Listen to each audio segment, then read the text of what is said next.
This is the Valentine's stream. Yeah, because, why not? We're going to be talking about amazing things like dating. I know nothing of this word. The Disgusting Whatever podcast. Oh, look, now I can finally get my link. No, I don't want to hear myself. All right.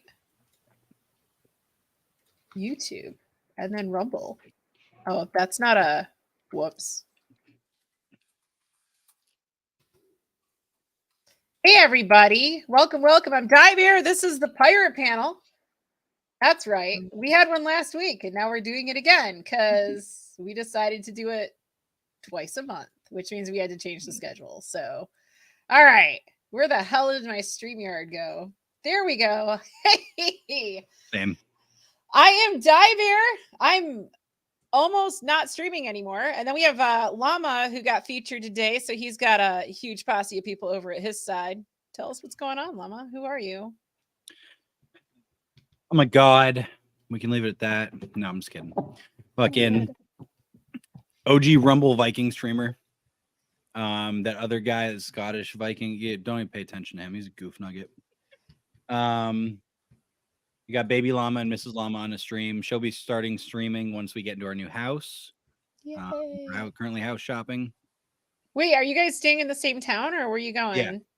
Okay. Yeah, same town. I love the school district here. Just trying to buy That's awesome. Yeah, we're fucking sick and tired of renting. So yeah, for anyone who's listening right now, this is probably the only time I'm going to talk directly to y'all. Fucking click on a link that's pinned in my comments. That's pinned. Can't pin shit in your fucking chat yet because, you know, Rumble. So there, I just put it in my chat. And then fucking join over and you can see our beautiful fucking faces and not just hear our sexy ass voices. All right, Short, who are you? Why are you here?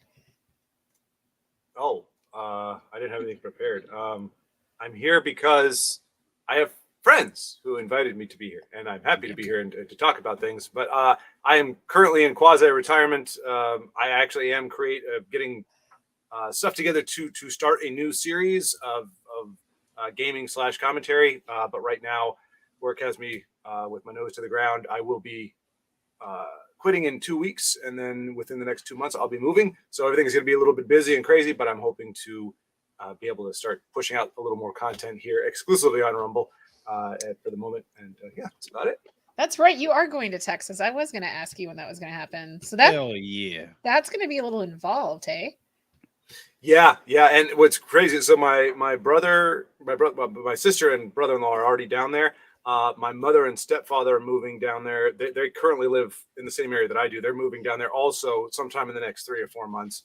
And so, yeah, we're all just kind of trying to figure it out, you know, but the lease that my sister and brother-in-law have and all that kind of stuff. So it's going to be a ride, but yeah, hopefully by June at the very latest, I will be in Texas.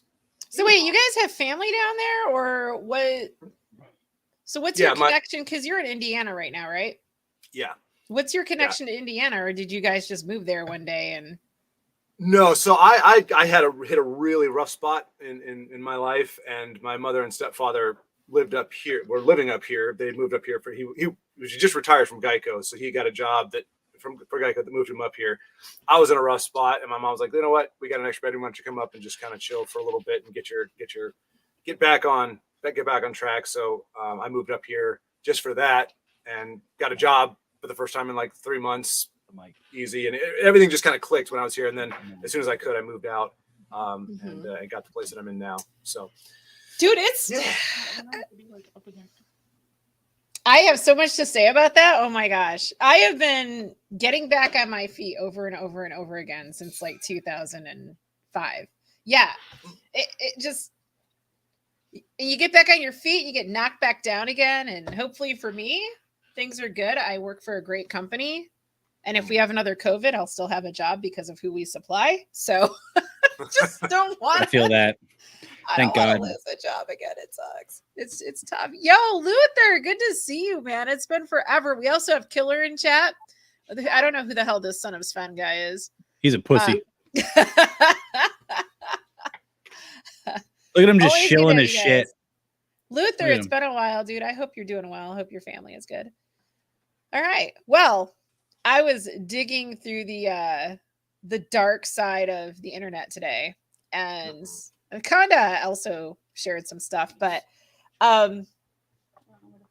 we have a couple of top stories here. Michael Knowles was back on the Whatever podcast again. And I don't know if you guys, so he actually put a feminism clip on his own channel that I wouldn't mind watching. But I also wanted to show the beginning of the Whatever podcast because they were doing introductions. And all of a sudden, I mean, this is just what you're going to get on Whatever podcast. And I was like, holy crap, this is all sorts of complicated. Let me share this crap. This is so crazy. Have you seen Whatever podcast before, Shord? No. Wow. Evil laughter from Diver. I know that was almost a cackle right there. Fucking maniacal. Jesus. So this guy, he's kind of a beta male. I'm not gonna lie. He has this podcast out in like LA. I think Santa Barbara or something, but he has on usually like OnlyFans girls and strippers and other kinds of chicks, and they talk about like dating issues and stuff. And they had Michael Knowles on last year, I think it was, and huge showing. And all the girls fell in love with Michael Knowles, even though he was against everything they stood for. But you know, perfect gentleman, so they love him. And so he was on again today or yesterday, and oh my gosh. So of course I started to check it out, but Michael Knowles destroys the Whatever podcast. So when I was starting to watch it, just the intros had me, and I wanted to play through this. Not exactly. I was hoping the homepage talking about cigars. Get a scent, you know, it's Wow. very Smell religious. it? Smell it, I'm gonna please. smell it right now. That's. What do you? What's your take? What do you think? It smells fresh. How's the volume on Very that? fresh. It does. Yeah. Quiet. It you know, it's religious in the sense that the Better? body's a temple and Yeah. the temple needs incense. So you can get yours today. There you have it. Smells good. Without they further dress ado, like we're going what they to have do the for a guests living, Short. Introduce themselves. So Sorry. please, Say what? we will They have dress you like tell what us they your do name, for a living. age, location, So they're all religion, doctors. and occupation. Yes. Go ahead. Yeah. Yep. Hi guys, my name is Cindy Zhang. I am a model, actor, streamer, and a lot of other stuff. She kind of looks like Milan, the cartoon version. I'm 19 and I do OnlyFans. I'm Naomi. 19, I'm 25. I'm from OnlyFans. Scottsdale and I do OnlyFans. My name's Sophie. I'm 21. I'm still figuring out my occupation, but I'm from Atlanta and I just moved to San Diego. There's Hi, I'm Nicolette. I'm 24. I do OnlyFans. I'm a stripper, and I'm from Orange County, California. okay. This girl has been on before, and I Uh-huh. don't know who the heck the guest was on the show that would cause me to watch it. But dude, look at how fake her face looks. I think she's had so much work done and so many implants, and she's super young. It's this will break your heart. You can't watch this every day. It's crazy. Hi, I'm Mia. I never get these 21. shows like the women are pretty, but it's pretty obvious what's going on. There's no substance. My Yeah. name is Madison Vu. I'm 19 years old. I'm a full-time student at Santa Barbara City College. At the She never moment. I talks, work so it's on kind of the good to hear her podcast voice. She's as the girl with the well hat. as the I She's- like her helmet. That's Yeah, she's Michael always Knowles. wearing the I am helmet a and cigar usually sitting salesman, behind the guest. and I don't know what do not exactly yet do OnlyFans. what exactly And she I does. don't intend to. I don't think I would do very well on it, but I certainly don't now. There's a You market for collaborate- everything. If you collaborate with me, I don't know. I'll My make priest sure your might business not totally. is skyrocketing. Oh well, okay. In that case, maybe. Yeah, Michael Knowles, you Okay, need we help. have it. All right. Going around the table once more, what is everybody's current relationship status? So, are you single, talking stage, situationship, friends with Hey, benefits, Mr. relationship, Cage. married, polycule, sex cult? If you're single, how long have you been single? What's your longest relationship? Go ahead. I am single, so any of you guys that are watching, hit my line. But Like, No, we know why. She's like, if you're a single, do you, Bro, wild. Chad, do any of you want a girl like that? I'm just curious. Like, do you? my longest, maybe like half a year. Haven't really dated What were you gonna say? long term. Okay, so I don't want to be crass, but just my general understanding, it looks like her boobs have a flat. Aren't they supposed to be like kind of making them look more buoyant and rounded? They look like they're kind of being like. I'm sorry, I can't help but look at it. It looks intentionally bad, and I don't know. Well, not since we're talking about it, fucking that she's like, I don't know, I've never really dated long term. Yeah, probably because you look like that. Yeah. Because you fucking dress like a whore, and so guys treat you like one. Yeah. There, plain and simple. I fixed your whole problem. Dress better. I think her boobs are real, dude. I think that's the problem. Oh. Yeah. Maybe her Single. OnlyFans I've been isn't doing single that well. for a little over a year. My longest relationship was. I don't know why this muted here, but I'm single. I've been single for a little bit over 2 years, but yeah. I'm single. I just broke off an engagement. My longest relationship is probably 2 years on and off. When did you break off the engagement? Like a month ago. A month ago. What happened there? I think it just came down to compatibility and the other person not knowing what they wanted. When we started dating, he was originally a woman, and then after the engagement, he transitioned into a man. So I think it was something that just we weren't compatible. Wait, so you said he was originally a woman. So born female? Born female, transitioned to male. So you were dating a female initially and engaged to a female? Yes, I'm not sure the most respectful way to put it. But when we started dating, he said, I'm a woman. I want to be treated like a woman. And then he transitioned. Well, wouldn't it have been she said if we're talking past tense? Well, actually, I'm not sure. This is the. I think now they say dumbest whatever you fucking change to, The that's most- the one you will. I like they got to this part of the conversation. I was like, okay, no. And then Michael Knowles' face when she said I that. can't stand that. It's like I don't know how to say it. Yeah, because no one does. Because it's not real. It's not real. Yes. Oh my So god. for a show that flippantly says whatever, he seems to be very anal about saying certain. He just be like, whatever. Okay, it's just it's a she, he, whatever. But Well, it's the like, no, no, I whatever must be host. very Yeah, he's special. Well, He's what he's single doing right now too. is pinning her into a corner. Mm-hmm. As he's being like, well, shouldn't you say this technically because it's past tense? And then she's gonna be like, I don't fucking know. It's like, yeah, because no one does. Yeah. I don't think though with the way she opened with her status that they expected it to be expected her to be a lesbian whose lover decided to become a man. No, I don't think so either. I would say she doesn't know what she wants any more than he does. But the pronoun conversation is awful. And this is retarded, says Luther. Nobody sounds smart in a pronoun conversation. Even if you're talking like it's a historic. Like Caitlyn Jenner won the men's decathlon.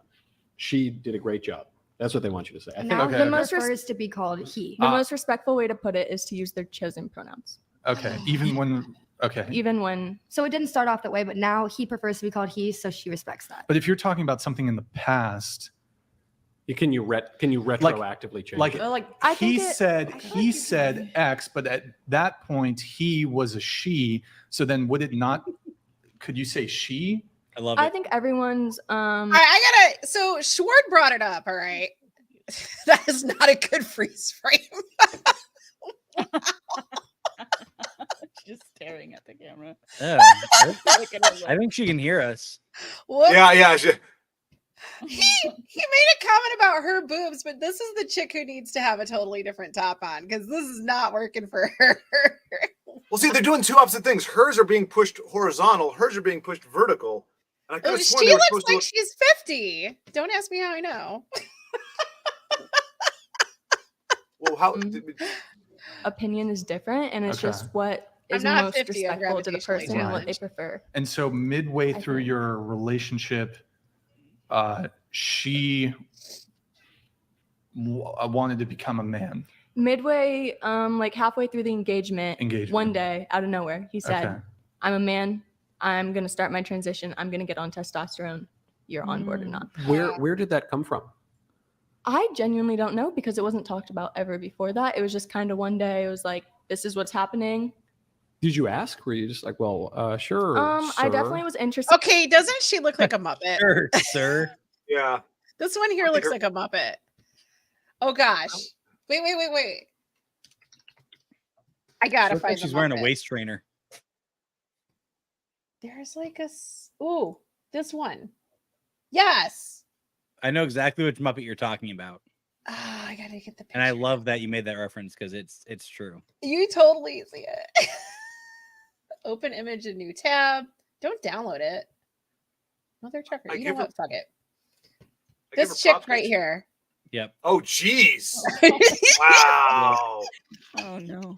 Yeah. That wasn't Muppet. Yep. Yeah. I'm so bad. Well, that's legit. No, I didn't mean to stop sharing. Maybe I should have stopped sharing. I mean, humans do not sound any dumber than when they're trying to sidestep the pronoun conversation. That's just it's mind numbing. It's And worse. getting like knowing why and when he made that decision, and he said he had talked to past exes about the transition, and they were basically like, if you transition, I'm gonna break up with you. And that wasn't my position on it. I just was kind of like, why would you not But bring it was before you asked me to marry you? Huh. Okay. Biologically, does he still have a vagina? That is the dumbest fucking sentence I've ever heard in my Okay. entire life. Yeah. So do you, in terms of your sexuality, are you bisexual? Are you straight? Are you lesbian? I think I'm still figuring it out, but I think I'm bisexual, leaning mostly How do you towards not women. know who you're attracted Got it. to? Okay. Nicolette, what about you? Why are you dancing? I'm That was a single. dumb sentence. My longest relationship, 7 years, and I've been single for almost 2 years. Oh my god, open your eyes. Okay. I know, right? I am single. I've been single for about a year, and that's it. Mr. Cage is just like, what the fuck? I'm not single. I'm in a beautiful, lovely, committed relationship with my boyfriend, Frankie. My current relationship is my longest relationship. It's about a year and 5 months. Cranky? Is that I'm his name? married with Frankie. children. I have been listen to married this. for 5.5 years. I dated my now wife again, starting like age 21, 22. But we dated the first time when we were 16 to 18. We basically, everyone told us we had to break up for college. And then we got back together at the end of college. And we met when we were 10 or 11. Oh wow, that's beautiful. Oh, thanks. That's really cute. So that's my Thanks. longest relationship. Thanks. I know that you'll That's never most ever important. have That that. doesn't. That did not. Hold on, Cindy. That did not sound very What? authentic when you I said thought that. that was Oh, sincere. that's very cute. Was that not sincere? Yeah, I don't thought it was want that. sincere. I thought it was cute. No, it was I think it's sincere. cute. I thought it was. It's It was. You're I talking looked, about my brand ambassador for Mayflower Cigars here. She wouldn't. She wouldn't be all right. facetious. She wouldn't be- You guys have Okay. kids? We do How many? 2.5. Boy or girl? So we got 2 boys. Then the one that's cooking, we don't quite know. We're not going to find out yet. Oh my gosh, congratulations. Thank you. Thanks. That's So big. we're, it'd be nice to have a daughter so that someone would take care of me and my wife in our old age and, be like nice to us and things. But I don't know. My wife thinks perhaps the new one is a boy. And I think I'm so teeming with testosterone and Y chromosomes and virility. I don't know that I would succeed at producing a daughter, but we're trying. So, Quick question. yeah. Why does she have to be a girl to take care of you in old age? Why couldn't your sons do that? look, they could, but I'm just knowing how Women men are more like caretaker. they are is the thing. It'd be nice if Okay, they didn't he's shove us in the bonding with home. the I'm Asian just looking at chick. It's funny. statistics I and think they'll probability. take care of you either way. But That's your very- kids. That's look, your kids. That's So that's the beginning of the whatever podcast, and I didn't get much beyond that. So It's hard to get through it. Dude, I swear to God, Yeah, that is that's that right. is the most retarded sentence I've ever heard come out of any living being's mouth. Does biologically does he have a vagina? Is the dumbest sentence I've ever heard come out of somebody's fucking mouth. Yep. Oh lordy. And oh gosh, yeah, It's weird because you think, like, except for ironically enough, the one that I was like, okay, she's normal, but she's going to be obviously sucked into the California wacko stuff, was the gal who was, oh, I think I'm bi or whatever. But like, none of them are California. Like, you think California is like, they put on the facade, it's Hollywood, so that you think they would look right there. stunning, and then you would have to see them behind the scenes to see them. They looked all very, I don't know. There's not a respectful way to say it, so I'm not gonna say it. But like, they didn't look classy. None of them looked. No, they'll do attractive. fucking OnlyFans. Yeah, they're all sex workers. But isn't that all based off of looks? How do you get by with looks like that? Being in an industry like Dude, that? are you looking? Well, okay. If you're looking at porn, are you looking at the girl's face, or are you looking at something? Yes, that's the most important part. Listen, some girls got a fucked up face. I ain't watching it. That's what I'm saying. Like, everything else is pretty generic. Like, the face is the most distinctive, unique part. There's some interesting people out there though watching that stuff. Huh? Also, there's some fucking porns out there where the camera guy is probably gay, and he's just too into, like, the shots are all of the dude, and I'm like, I don't want to watch this. The other thing though is but it's not worth it. Like with some of these sites like OnlyFans though, there's also, for a lot of the streams, there's interaction, and yeah, they're gonna go to the girl who gives them more attention, and some of these dudes get hooked.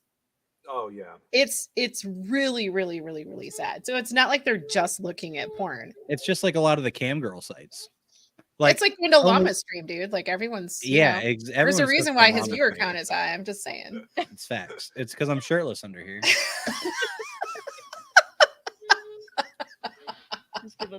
Dare to bear. Which I just stand up every once in a while and show my gut. So, were you gonna try a Mayflower cigar though, Llama? Like, have you thought about it, or? Oh yeah, I have. Yeah, I've thought about it. I have my cigar boxes right as on my desk. It's like, how expensive are they? Are they like pretty fairly priced, or? I haven't looked, but I thought they were pretty fairly priced. I haven't bought the chocolate because I'm still waiting for dark chocolate. A lot of us want dark chocolate because a lot of people who watch Daily Wire are keto. You think they're gonna make a fun on how dark it is? I mean, they might as well just go for it. It's Daily Wire. Matt Walsh right now is having black people conversations. Let's see what the sampler packs are. Oh yeah, 8 cigars, not $100. That sounds about right. 3 cigars, 30. They're like $10 a cigar. That's average. You should do a cigar tasting on. Is that what they call it? Sort of. A cigar tasting on Rumble. So, Michael Knowles in his video. Let me do the present again. Present. Share screen. We're going to do, are women happier with feminism? So that was the debate that was on this show. But this is on Michael's channel, which is still Mike's Tom McDonald reviews. And I love that. He says, watch the full debate here. This freaking link takes you to this right here, which I haven't watched. But I knew it. Can you look at Luther's comment? Because he's right. That is pretty dumb. I think scroll. I think the other one that's going around is straight black men are the white men of black people. Oh, I saw that today. Yeah. I've never seen that. That is that's a definitely a contender with biologically does he have a vagina? That someone shared it was like a snapshot of a title. Luther, do you have the link for that? We'll have to take a look at that. Yeah, I want to see that. It sounded like the conversation was getting more interesting beyond that. There's 6 hours of conversation, and it's Michael Knowles. I guarantee you it's going to get good in certain spots. But I chose to read a book instead of viewing part of the video. I'm sorry, guys. I read for 2 hours. I'm a terrible host, but I'll check the rest of it out another time. Well, it's like driving a car with like a flat tire. I think he'd be amazing. And then every time one of those girls talked, I just don't imagine anything particularly enlightening coming out. No, and that's why I don't fucking watch it, because it's like, so you're telling me I'm going to sit here for 6 hours and listen to people go, your entire argument's invalid because you're a sex worker. And then them go, yeah, but I make money. And then that's pretty much every conversation they ever have in a fucking podcast. And then one of the girls gets offended and leaves because they use the wrong pronouns or something. And that's pretty much it. I don't know. every If you're whatever going to podcast. watch one, watch a Michael Knowles episode because, like I said, I haven't seen this one yet, but the last one was hilarious because of how he handles himself. Like, he knows how to talk to women. He really does. And it is a gift. So, And to be clear, he was purposely kind of egging them on, right? When he said, I want to have a girl so they can take care of me, right? probably. Okay. So I think this might be a fan video.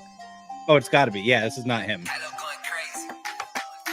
Dawn stick lit up my chest. The quality is Just good a little, though. but not to excess. Goes best with a glass of whiskey or brandy. Enjoy like one up after dinner with the family. Mayflower cigars got them speechless. From subtle undertones and notes of sweetness. Some call him Nostradamus, a big papa, Sicilian. Known for bowls of big pasta. Crucifix hang on the wall, pray off. Which one, Killer? The comment above you or this? Hi. Chopper, little bit off of the end, got the restock. So put your name up on the roster. Soon as it comes in, he sends you another box of the finest cigars. All right, halfway through, I'm over it. But yeah, this is so when you check the Michael Knowles clip that he posted from whatever podcast, he just said watch the full debate here, and I clicked on it, and I had to go Google search it because this takes you to that video. So that was actually, how many views does this guy have?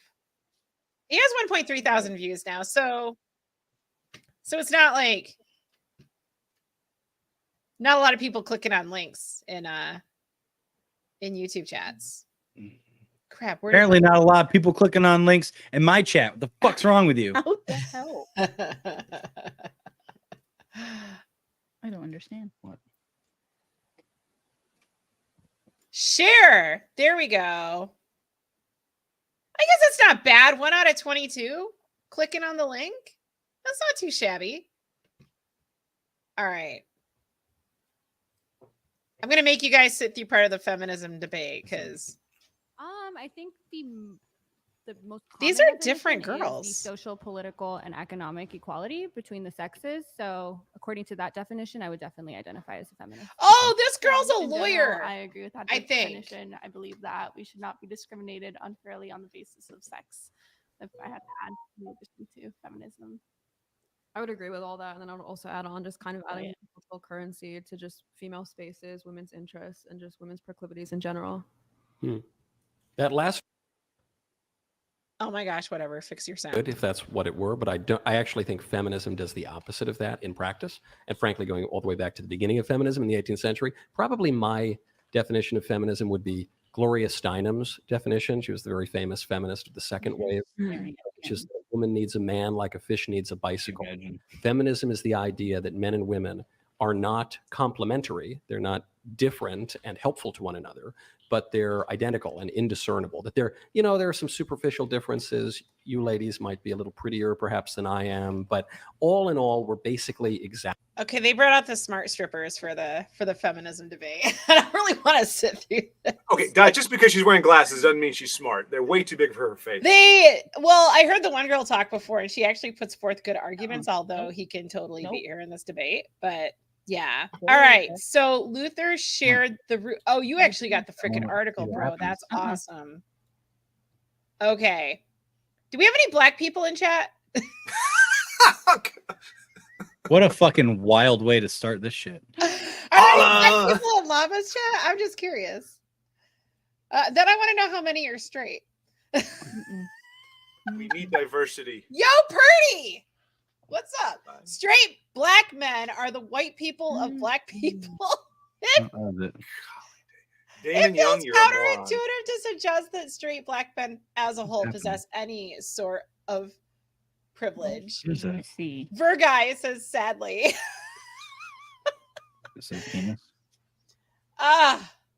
Black men, I'm so sorry. Okay. Particularly the type of privilege created for and protected by whiteness.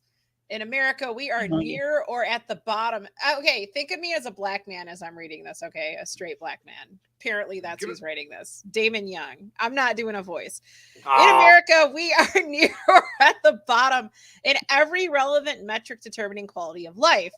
Our arrest and incarceration rates, our likelihood of dying a violent death, our likelihood of graduating high school and attending college, our employment rates, our average net worth, our likelihood of surviving past 70. Purdy says deeper voice. The point is clear. Mother trucker. Screw you, Purdy. I can't do it. I got to get drunker for that. I can't. Verguy says I can't understand unless you lower that voice.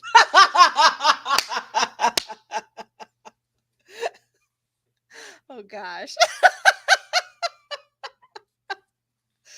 I can't do it. No, I'm just gonna laugh whenever I my voice is getting higher.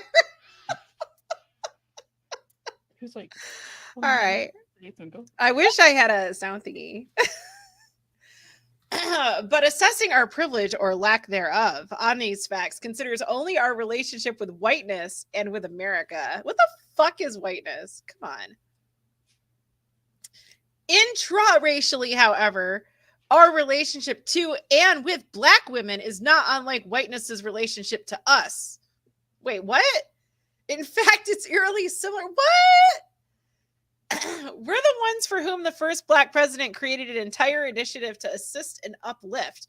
We're the ones whose beatings and deaths at the hands of the police galvanized the community in a way that the beatings and sexual assaults and deaths that those same police inflict upon Black women do not. Excuse me? Am I reading that right? I'm so confused. Just keep referencing the title of this obnoxious. Is he saying that police are beating up on Black women? Yep. Because that's not the case, bro. I used to work in an office for the government where we had mostly Black people coming in, and that was not the case. It was the Black men beating up on the Black women, and the police wanted to kill the Black men for doing what they were doing to women. Pretty fucking sick.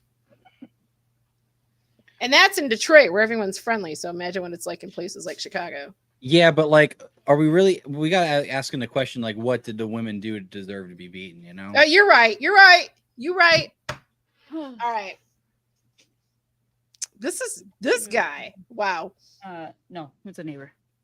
Look, if you notice, so this was published on the 2017. So this, I would think that this kind of thing, this rhetoric would come out, 2019, 2020, post Floyd. This kind of bullcrap was circulating clearly way before all that. This was Floyd's first fake out that he was freaking out when he got arrested. Yeah, not the final one. Yeah, this was this was pre-Kaepernick doing Kaepernick shit. Or Yeah, this that's was what I Kaepernick. mean. Was this during Kaepernick? When did he take a knee? Because he's a fucking retard. I don't know when Kaepernick was. He's so irrelevant. He's like, the NFL is slavery. And then meanwhile, he's like, can I please have a job back into slavery? I miss the money. I know, right? Oh my gosh, the NFL is a terrible place for a Black man to be. Just, man, working for the man. Way more monies. Or a Black woman. That trailer, man.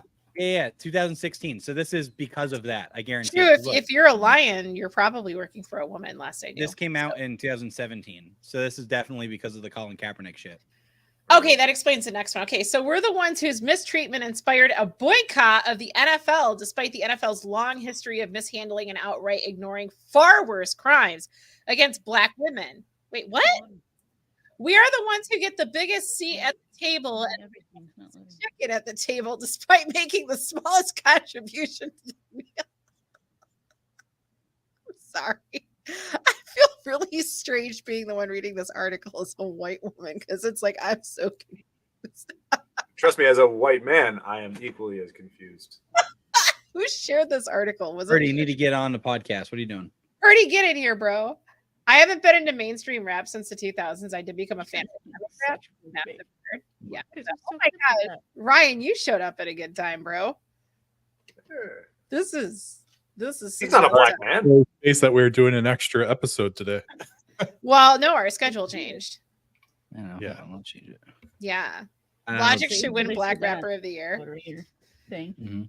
So this guy's Twitter account looks to have been deleted, probably because this finally got some views and outrage. I wonder when it got deleted. Okay. And nowhere is this more evident than when considering the collective danger we pose to Black women and our collective lack of willingness to accept and make amends for that truth. I hope he's not including white people in that. Oh, why wouldn't he? I have a story about that. It's a damning and depressing paradox. When speaking about race and racism, we want our concerns and our worries and our fears to be acknowledged. We'll stop fearing each other. We want white people to at least make an effort to understand that our reality is different than theirs and that white supremacy is a vital and inextricable part, he used a big word, of America's foundation. And we grow frustrated when they refuse to acknowledge their role historically and presently in propagating it. Is that better? When he says frustrated, does he mean we go out and tear down like statues and loot and riot? Because No. He means burn down police stations. Okay, that's frustration. Yeah, It's Ryan. I love him. Sorry. Aw, you love Ryan. This guy. That's kind of gay, bro. The old Jaffa Jew. It's my little llama. He's a nice guy. He doesn't spit on me. Only when he tells me to. So you don't like it when they just shut up, Dye Bear. You kind of have a Jeff Bezos laugh. Shut up, bro. I have more hair, barely. Oh my gosh. When the racism isn't blatant or doesn't appear to exist at all, we want them to give us the benefit of the doubt because we've trained ourselves to be able to sense it. Even in minute and barely perceptible moments. This guy has a vocabulary. He's dumb as a box. He's dumber than a box of rocks, but the vocabulary is there, bro. Yeah. I mean, there's, he learned big words, but can't apply them, right? Well, there's things that check your spelling and give you better words. But to use minute, that's racism to assume impressive. that he did that. Ooh. Are you saying he's well spoken, Di? Racism of low expectations. He's not. He's using good words, but like the dude, have you read like, oh my gosh, if you read like just the first chapter of frickin' oh gosh. Hello, Marxist guy. What the Karl Marx. Duh. His book. What the hell is this book called? The Communist Manifesto. You read the first chapter and you're like, this guy is messed up. Like he doesn't have a coherent idea. This is kind of how this dude is. I can use words, but not really make it make sense. Right. Okay, I got stuck on my new because our safety depends on our. Okay. We share how it feels to be stopped by a police officer. Dude, I know what it's like to be stopped by a freaking police officer. It's scary. Yeah. Or perhaps to walk into an all-white bar. I walked into an all-black bar. I walked into an all-black waffle place. They all stopped and they just looked at us, and it was. Were you sensitive to the hint of racism? We left, but I really wanted some freaking waffles, dude. I think it was booked, so we went and got something else. But dude, waffles in Detroit, they're good. They're good. Come on. Shit, waffles. Okay. Shit waffles. That sounds disgusting. White bar. Have eyes trained on it. I just told you the story about how that happened to me. Or perhaps to jaunt down a street in an all-white neighborhood, and we want them to understand how words and gestures they consider to be innocuous can be threatening, even if there's no intention to. Dude, they're not even outside, bro. And you're worried about gestures? It's so fucking stupid. Jeopardy. It's so dumb. Yes, unbreaded. Oh my gosh. Oh, yeah. That's it. Yo. Harris. Yeah. What's funny is that the teacher of Karl Marx was the guy who came up with socialism. Oh, so he stole his idea. That's good stuff. I have music ADD. Give me a year or two and I'll be listening to something totally different. I am very consistent. Sonic Blue, welcome. Although we recognize that not all white people are actively racist versus passively racist, we want them to accept that all benefit from racism, and we become annoyed when individual whites take personal exception and center themselves in any conversation about race, claiming to be one of the good ones and wishing for us to stop and acknowledge their goodness. I mean, fuck off, dude. That's what I got to say about that. See, I have black best friend, so I can say whatever I want. I have a lot of black friends. too. I regularly play that. My community knows bad people. But when Black women share that we pose the same existential and literal danger to them that whiteness does to us. Okay, so Black women don't like Black men. That's what he's complaining about. That's what this is about. Did I read that right? He wants to be white because So he can Black get the women black don't chicks. like him. It's true. Yeah. It is true. I don't think it's a skin color thing, bro. I A think it's a you problem. My brother works for a tier 1 automotive supplier, and the Black chicks all prefer him over the Black dudes because, guess what? He's well spoken and he treats them with respect. There's been some interesting things that have gone down in that shop. This is crazy. But to go back to what he said earlier about, like the police hitting the women, The same thing. they had a situation at work and the woman messed up and they were just like, don't worry about it. And they just corrected her. And she said, you can hit me now, expecting to be hit for what she had done. And she's talking to all these white men, like the maintenance guys and stuff. And they just step back and they're like, excuse me? One of the guys sat her down and had a talk with her about how no man should be hitting her.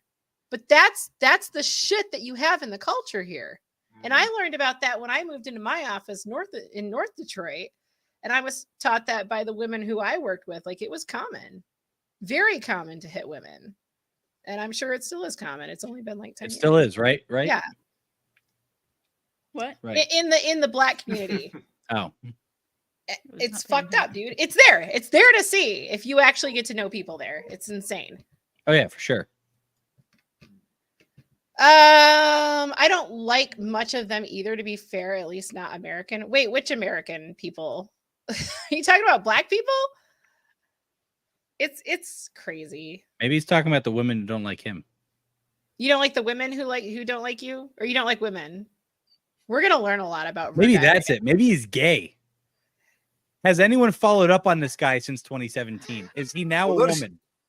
Well, he did say straight at the top. He made a I'm specific... curious though, why don't you like Black chicks? So we accept generalizations here because there's a reason for it. They generally are true overall, but okay. I think you said at least not American. So then where are you from? That's the next question. Okay. This is really an entertaining article. Okay. So Black women are afraid of Black men like Black men are afraid of white men or white people. Okay. Because I'm threatening. And when Black women ask us to give them the benefit of the doubt about street harassment and sexual assault, okay, I mean, this is real stuff, and other forms of harassment and violence we might not personally witness. And when Black women tell us that allowing our cousins and brothers and coworkers and niggas to use misogynistic language propagates that culture of danger, and when Black women admit how scary it can be to get followed and approached by a man while waiting for a bus or walking home from work, and when Black women articulate how hurtful it is for our reactions to domestic abuse and their rapes and murders to be what women need to do differently to prevent this from happening to them, instead of what we men need to do differently to prevent us from doing this to them, I think that's a good argument. Their words are met with resistance and outright pushback. After demanding from white people that we're listened to and believed and that our livelihoods are considered, our ears shut off and hearts shut down when Black women are pleading with us. The interesting thing about this, though, is white people aren't following Black men around trying to rape them. He doesn't seem to get this part. Spoken like a white person there, Di. I know, white privilege. Me and 3 other friends in high school got caught smoking weed, and we were all fine the next day. Coming to school, we kept smoking weed. But the Black kid got his ass beat, and he never smoked again. Good. That explains why he's more successful than you. I'm just joking, bro. He might be, though. I'm not going to lie. He's Canadian, though. I'm American, lol. Have you seen the Black women in media today? Well, yeah, but like I know a lot. I've known a lot of Black women, and most of them are pretty cool. Some of them are absolutely batshit crazy, but I mean, look at some of the white chicks too. Like, look at the Whatever podcast. All of them. You want to talk about crazy That white shit women? crazy. But dude, it's insane. No, we have a very broken culture, though. That's what it comes down to overall. But yeah, with the victim mentality, I mean, these people aren't going to rise above ever because this guy literally profited off of being a victim until he had to delete his Twitter account because people are like, "What the hell is wrong with you, dude?" I mean, this is a really interesting analogy he's making. Like, really? It's the same thing as sexually assaulting women? Being white is the same thing as you sexually assaulting a black woman? It's an interesting parallel there.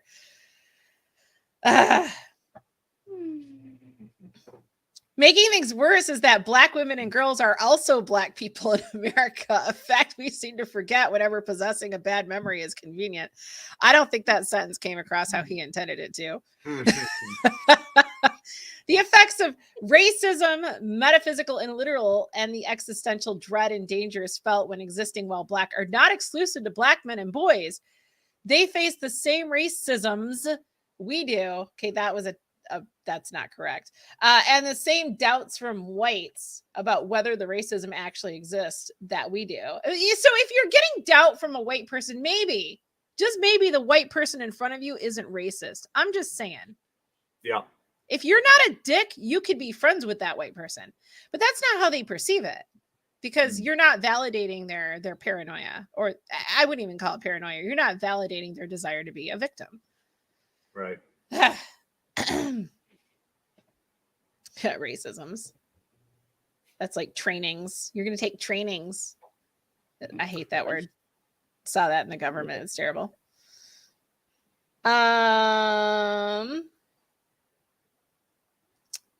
They face the same racisms we do and the same doubts from whites about whether the racism actually exists that we do. And then they're forced to attempt to convince their brothers and partners and friends and fathers and cousins and lovers of the dangers of existing as black women. And they're met with the same doubts, the same resistance, the same questions. They are not, probably because those same men are the ones who are perpetuating that culture of violence against those women. And so they're gaslighting them. That's probably why. I'm not gaslighting a black person by telling them that I'm not going to act racist against them. So again, fuck off. They are not believed in the predominantly white world or in the predominantly black communities. I believed it when they told me. And we black men, I actually helped a friend, my black office partner, my coworker, get out of a bad relationship. I'm the one who pointed out. I'm like, look, dude, this is an abusive relationship. This is going to escalate to physical violence. And then I asked about his background. He came from a family where his father beats his mother and his brothers beat their wives. And I'm like, he will hit you at some point. And so she got out of the relationship. Next thing we know, every morning fortunately we had a really good boss, but like this guy was like slashing her tires every night. So she had to get that fixed so she could get to work. Like it was crazy. What led me to telling her she had to get out of it and that it was going to lead to physical violence is he would like take her phone and like look through it and accuse her of cheating. He was the one who was cheating. And that's a classic sign. And he would take her keys so she couldn't leave. Oh, jeez. These are blatant signs of abuse in a relationship. So yeah, it totally escalated when she left him. And we black men remain either uninterested in sincerely addressing and destructing this culture in danger and pervasive doubt or refuse to admit it even exists. I mean, that's on you, bro. It's got to start with you if you want to fix it. Don't say we. Like, you got to start being the good man. But apparently you want to be a freaking victim, and you know you're wrong because you deleted your Twitter account. Because I have reliable sources in my Rumble chat. I'm just saying that. I'm not quite sure where I first heard that straight black men are the white people of black people.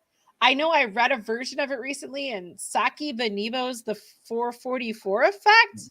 Put on your charger. So he doesn't think for himself. Mela Machinko tweeted, "Cishet black men are the white people of black people." That must mean straight.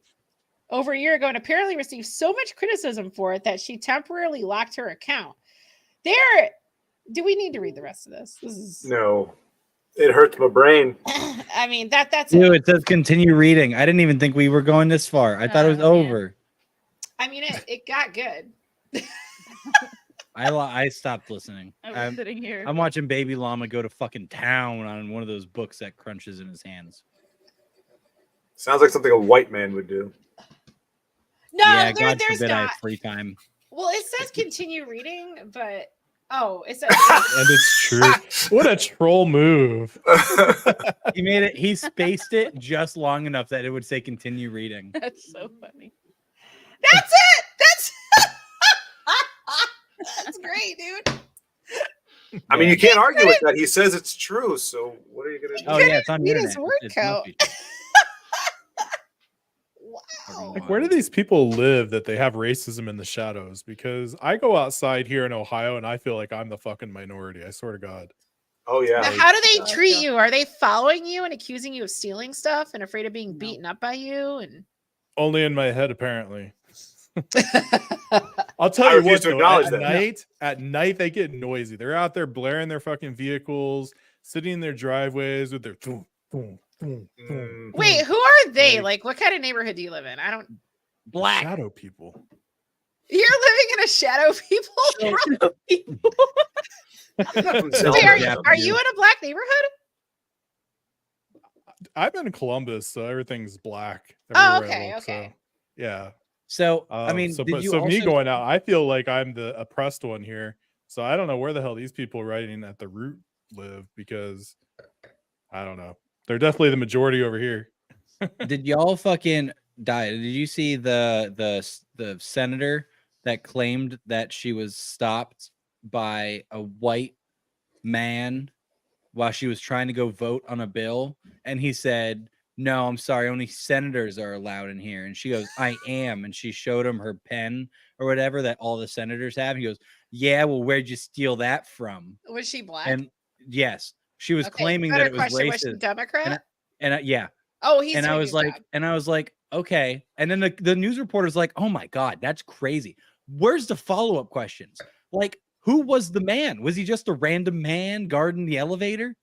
Was he just like, "No, I ain't letting no black people here today"? Reporters Like, what the suck. fuck what was happening? Like, I don't understand. Why was Capitol Police not informed? Why were they not? I Like, you think that mean, would be a huge story if they some demonstrated white on January politician was 6th in they're there not blocking capable, people. dude. Freaking Capitol. It was just wild. She's like, "It happened like last year." I was like, "No, it didn't. Shut the fuck up." Yeah. No, it didn't. This was a great article. This was funny. Luther, thank you. Oh, yeah, it was a. It's crazy. Yep. Crazy world. You missed the whatever stuff. It's probably a good thing. That's the what? Oh, Michael Knowles was on whatever. Yeah. Oh, shit. Again. That guy. He's I becoming feel like a the frequent whatever visitor guy, over there. the whatever guy is tapped into the conservative Catholic market because Michael Knowles is on there again. And he has an entourage. Like everybody, including myself, will go click on that link because Michael Knowles. And then he's had on a couple of Catholic apologists on that show to like debate like destiny on abortion and stuff like that. The destiny thing was crazy though, because like on that one episode, he was with his wife and they were talking about how great their open marriage was. And then after the episode, she files for divorce. They had an open marriage though. That's why it was so great. Always works out that way. Yes. Yep.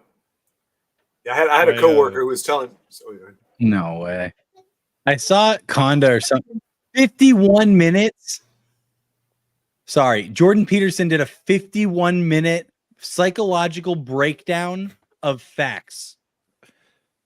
It's Jordan Peterson, I believe it. Wait, what? He did a 51-minute psychological breakdown of the song Facts.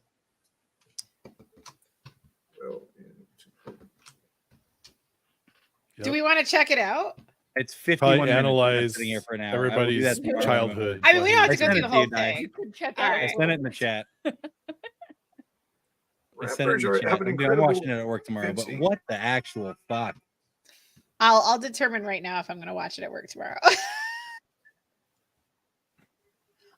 I saw that he did it, but I didn't know it was 51 fucking minutes.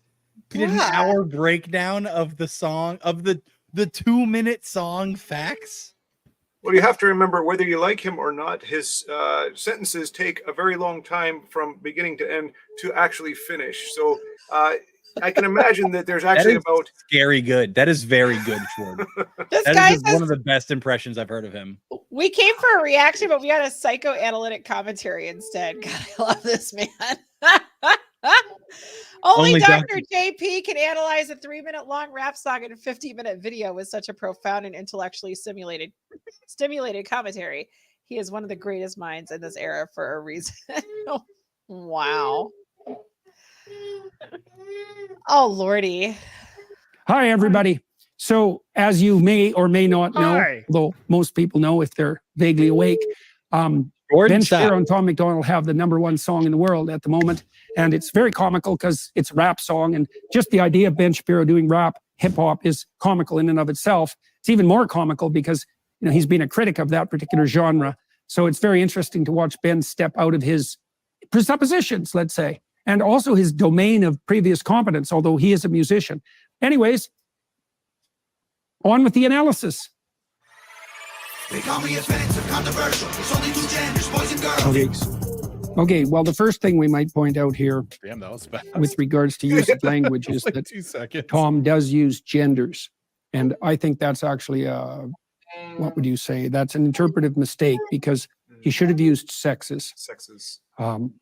By using genders, he fell into the trap that the leftists have laid with regards to language utilization. They're very, very good at I hate that I'm going to love watching this. occupying the linguistic terrain. There are a variety of temperaments, and that's easy to get confused with gender, and that's part of the reason we have the problem we have. And sexes would have worked because it's also a 2-syllable word, and it's a minor critique, but in some ways, it seems picayune, which means minor, but it isn't. It's more important than that, because if you let your political opponents gain the linguistic territory, then they win, right? You can't, once you use their words, they win. So that's something for everybody to keep in mind. You can't cancel my message because I'm the biggest independent rapper in the whole freaking world. Claim that I'm racist, yeah, alright. I'm not ashamed because I'm white. If every Caucasian's a bigot, I guess every Muslim's a terrorist. Every liberal is right. So with regards to every Caucasian being a bigot and his claim that then therefore every Muslim is a terrorist and every liberal is right, which is, you know, definitely not correct, especially if you're talking about the progressive mob. The fundamental problem with there's a variety of fundamental problems with the woke algorithm, reductive algorithm or ideology that Ben and Tom are criticizing. We did research back in 2016 looking at politically correct authoritarianism, and that was back when psychologists were just starting to analyze left-wing authoritarianism. Yeah. And we found that the best predictors of being a left-wing authoritarian were being not verbally intelligent. That was a walloping predictor. It was the variable most closely associated with intelligence that I had ever seen, including grades. And so if you're not very bright, the woke ideology is very attractive to you. The second best Just for that reason alone, I love this man. predictor was being female. The third best predictor was having a female temperament. The fourth best predictor was ever having taken a course that had the woke ideology as a portion of it. Now, we are noting all over the world now that men and women's political beliefs are segregating. And so I want to talk to folks who don't get it. Go woke, go broke. more than 1,000 words, and words can bring images to mind. Oh, wait, Short, have you never seen it? Okay. Go woke, go broke. Oh my it's nice gosh. rhyme, but He didn't even say anything. He was like, okay, stop. He was here when they played it last week. Oh, okay. Yeah. I was just noticing Jordan Peterson was kind of just doing a little bit of this. Oh yeah, he can't help himself. I think we should play it again. Just there's something there too. And what I think we should. Tom is pointing to is that if you construe yourself as a victim and you develop and you have an external locus of control, that's the technical term from the psychology research literature, then you believe that you are nothing but a pawn of circumstances that are beyond, as a clinical psychologist, which I still am, by the way. So, all right, now. next line. For now. Pro-choice pronouns, pro-love, you're progressive, but you ain't pro-gun, no wonder protected. Okay, now here's something else to understand. So imagine that you're It's every single line. It's going to be every line. compassionate It in your is basic every line. ethos. It's funny. So you have a more feminine temperament. You're high Okay, in hold on. agreeableness. Now, but you're also Wait. full of pride, and so you want to overclaim the utility I of think it's the that Ben and Shapiro bring part that everything we're to gonna you. get Yeah. Clutch the poisonous serpent to your breast, as I pointed out. Okay, so what's the problem with that? Well, this has been modeled very well. Okay, where is the even Ben Shapiro part? computationally? We understand this. Make no mistake about that. So imagine you set up a society that's full of agreeable people who do nothing but cooperate with because they have nothing better to do. Quite the contrary. Let's just keep it real facts. Don't care how you feel, man. If you want my pronouns, I'm the man. I'm the man who don't respect. Let's look at the stats. I've got the facts. My money like Lizzo, my pockets are fat. Homie, I'm epic. Don't be a wap. Dog, it's a Llama, homie, no cap. Okay, so this is like ridiculously funny, and Ben is ridiculously funny, and he does it with a straight face. And so he's pointing to something here too, which is that he has a long-term orientation as a conscientious person. And so he's willing to sacrifice the hedonistic pleasures of the present to the future. He's got a long-term vision. That's also what makes him not a short-term mater, not a psychopath, not a narcissist, not a Machiavellian, not a sadist. He sacrifices in the present to gather good things in the future. That's one of the things that makes him a reliable husband and a reliable provider for children. And what he's trying to point out to the people who are listening in his tongue-in-cheek manner and quite comically is that, you know, you can pursue hoes and cars and flashy gold and live in the moment like a overgrown 3-year-old or even a 2-year-old, or you can learn how to make the proper sacrifices and you can grow the hell up and you can have an eye to the longer term, which is exactly what happens once you start to care for children. And then what the wealth that is genuine wealth starts to accrue to you. Plus, okay, so there. The you know, homie no cap part though is my favorite line. What are you doing? So good. You playing with your book?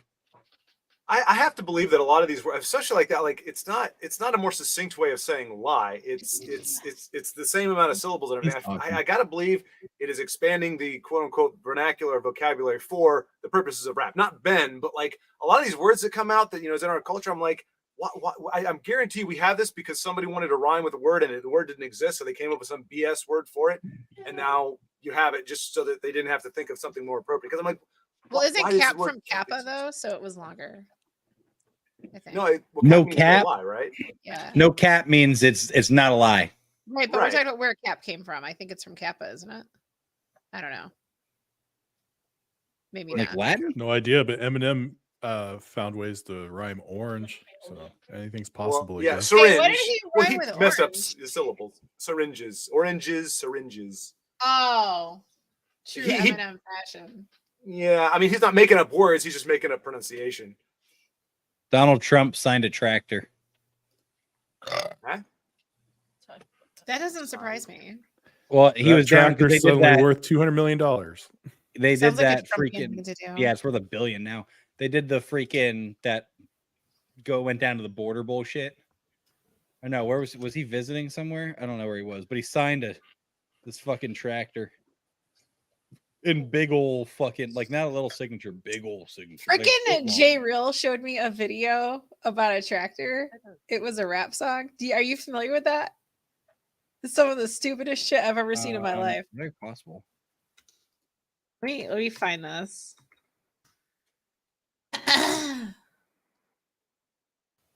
Squirrel.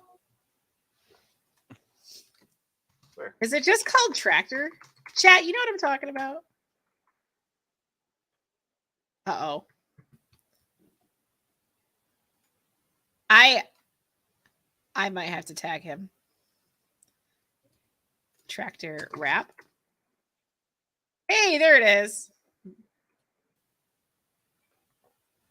Yup on my tractor is what it's called. It's really dumb. Because why not? That's what we do, right? Fire panel is very serious. Oh yeah. Playing around, Jenny. Get in the fucking house now, bitch. Better count your fucking days, mom. Fuck you all, bitch. Major I just got some new boots and a new tractor. Got it on my tractor. Oh, yes, I know this. Right past her. Fucked her This is in the pretty much the past her. song. Yep. on my tractor. Finna marry my sister, cause she's fucking hot, bro. I just got some new boots, finna hop on my That dude's got a booty on him. Schward, I hope we're teaching you all sorts of wonderful new things tonight. Well, I am learning that I am not missing anything by living under the rock that I'm living under. So, yes, that is good. That is good. I'm reassured. Ignorance is bliss. Good night. Now you know why I just got pulled away from everything. I'm like, y'all are crazy. Jesus. Yo, speaking of J Real, I got a mansion in Wisconsin. Anal Kingdom. Uncle Pudge's tractor is worth $1 billion. Now they can buy as many tractors as they need for the rest of time. Oh my gosh. Tractors are pretty freaking expensive, dude. $1 billion though. Share the screen. Boom.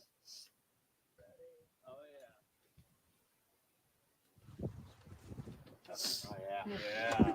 Love it. It's one hell of a signature.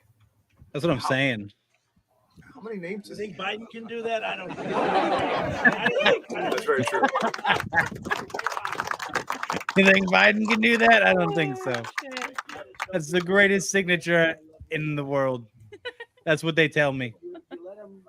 They say that's a great signature. I say it's a good signature. It's a great signature. It's the best. Very cool out there. It's the best signature. Secret Service. I know, right? He's like, I've stood in better. In the middle of a cornfield. Yep. I just stepped in dung. Why does it smell like shit? Honestly, I drive past, like, it looks exactly like this where I drive every single day. Welcome to Lower Michigan. Or Upper Indiana. I want to hear I him guess say we're it kind of.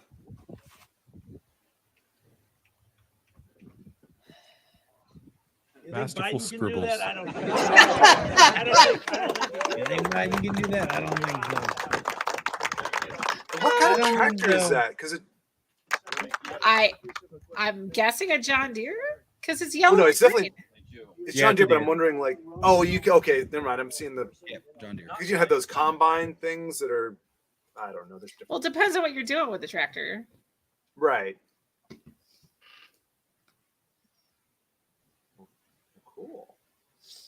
That You guy said never he was fails signing a to have a tractor. photo op. Why do you ask?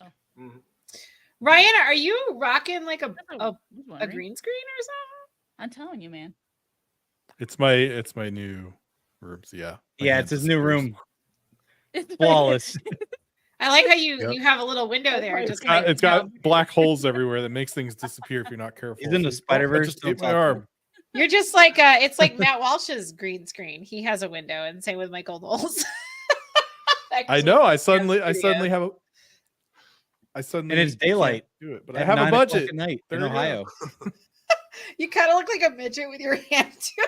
What do I do? I look like Shred. Got a big head, little arms. Oh, Yeah. No, I just our material something is different. rubbing up on us. So what's going on, Ryan? How's our favorite Jeppaju? I'm just busy trying to pack up the house. Thus, all my pirate stuff is boxed away. My walls are naked. Man, I'm two of you guys are practically moving. naked. This is crazy. Huh? 3, technically. Well, you haven't Yeah. sold your We house haven't yet. found the place yet. Well, Fuck we don't know. you. We don't know. I'm yet. not going anywhere. Give it 2 weeks and I You're might not put an going offer in. anywhere? I can't find a better place than than this where I live. Dude, this is Mm. yeah, I got lucky. I wanted to live the next town over where my church is. I've been wanting to live there for like 7 years now, but like it's way more expensive and I couldn't get what I have for an affordable price. Yeah, we're nervous about the move because we're going back to Colorado, and Colorado has gotten crazy California. since we've left. 2020 kind of broke it, so we're a little concerned about it. But I guess I don't know. I grew up there, so it's kind of just it calls. But you want to be closer to family, right? Yeah, Yeah. that's the main thing. Where's your wife? We were thinking She's like from Ohio or why we were thinking like Tennessee and all that, but then Tennessee kind of went crazy too. So I don't know. I think Well, everyone's crazy right now. they're fighting it. You could have moved to Tennessee and then joined the Daily Wire. Yeah. That was a Daily Wire is consideration. part of the Yeah. reason why Tennessee has been fighting the wokeness successfully. Yeah. So It was a consideration. I think they were hiring at that point. They were hiring some web stuff, and I looked into it. But you're gonna work your ass off though if you work for Daily Wire. Oh yeah. yeah, I'm not used to working my ass off, so I didn't want to punish myself. I like my ass. Yeah, I I don't like want it my to be ass. gone. Nope, it's an ass. Whereabouts to Colorado? We'll be north. South hold of on, Denver. Southwest. Yeah. Yeah. So So, that's What, we're Westminster? like I always get Down the directions range. mixed up. Down the range. We're west of Colorado Springs, southwest of Colorado Springs. Okay. Cool. See, this is the real reason why fucking Rumble needs raids. Why are you going off? Let's be honest. Well, yeah, I'm thinking about doing. I'm fucking tired of shit. I've been streaming since 1. It's 9. I forgot about Pirate Panel this Saturday. I forgot we changed it to the first and because Third. I thought we were gonna kind of like not do this one because it was so close after the last one. I thought we were gonna start at the 3rd. I mean, I was gonna start at the 3rd, but when you were like, "Oh, let's do the 1st," I'm like, "Okay." Yeah. Well, I meant I was just like I was vibing, and then freaking I was looked down. I'm like, all right, guys, we might be back on like 9 o'clock to play some more Hearthstone. I don't know yet, so stay tuned. And then I looked and it said like 7:30, and I was like, oh, it's the 3rd. I was like, what today? I gotta go to work tomorrow. That's Sunday.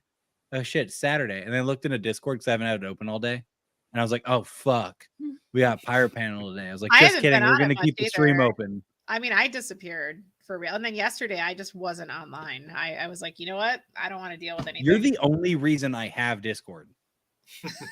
Yup. Other than to keep tabs on the Rumble Discord, just because I like to see what I'm thinking about leaving the Rumble Discord actually. Well, so I was, I mean, I don't know. I'm not going to leave it just because I like to see what Lumpy takes from the Gilded when they're successful, and then goes over and goes, we should do this too because I'm in charge over here. Yeah. Like they did the feature thing, like how Fuse does the random. He uses the bot and it randomly picks a person, a channel, and then he features it. They started doing that on the Discord too, but nobody gives a flying fuck about it. So wait, that's where? always Oh, fun. I see it. Yeah. They did it without telling anybody they were doing there's it. nobody in there. No. Interesting. Oh, there's nobody in it right now, like as featured? There are no links in the featured. Oh, no, because they put one in and then they delete it and then they add another one. Why not just keep someone featured? Because they're fucking, because it's Doink who does it. I don't know what you want. He doesn't give a shit either. I wouldn't. If I was in his boots. I should put the link in there.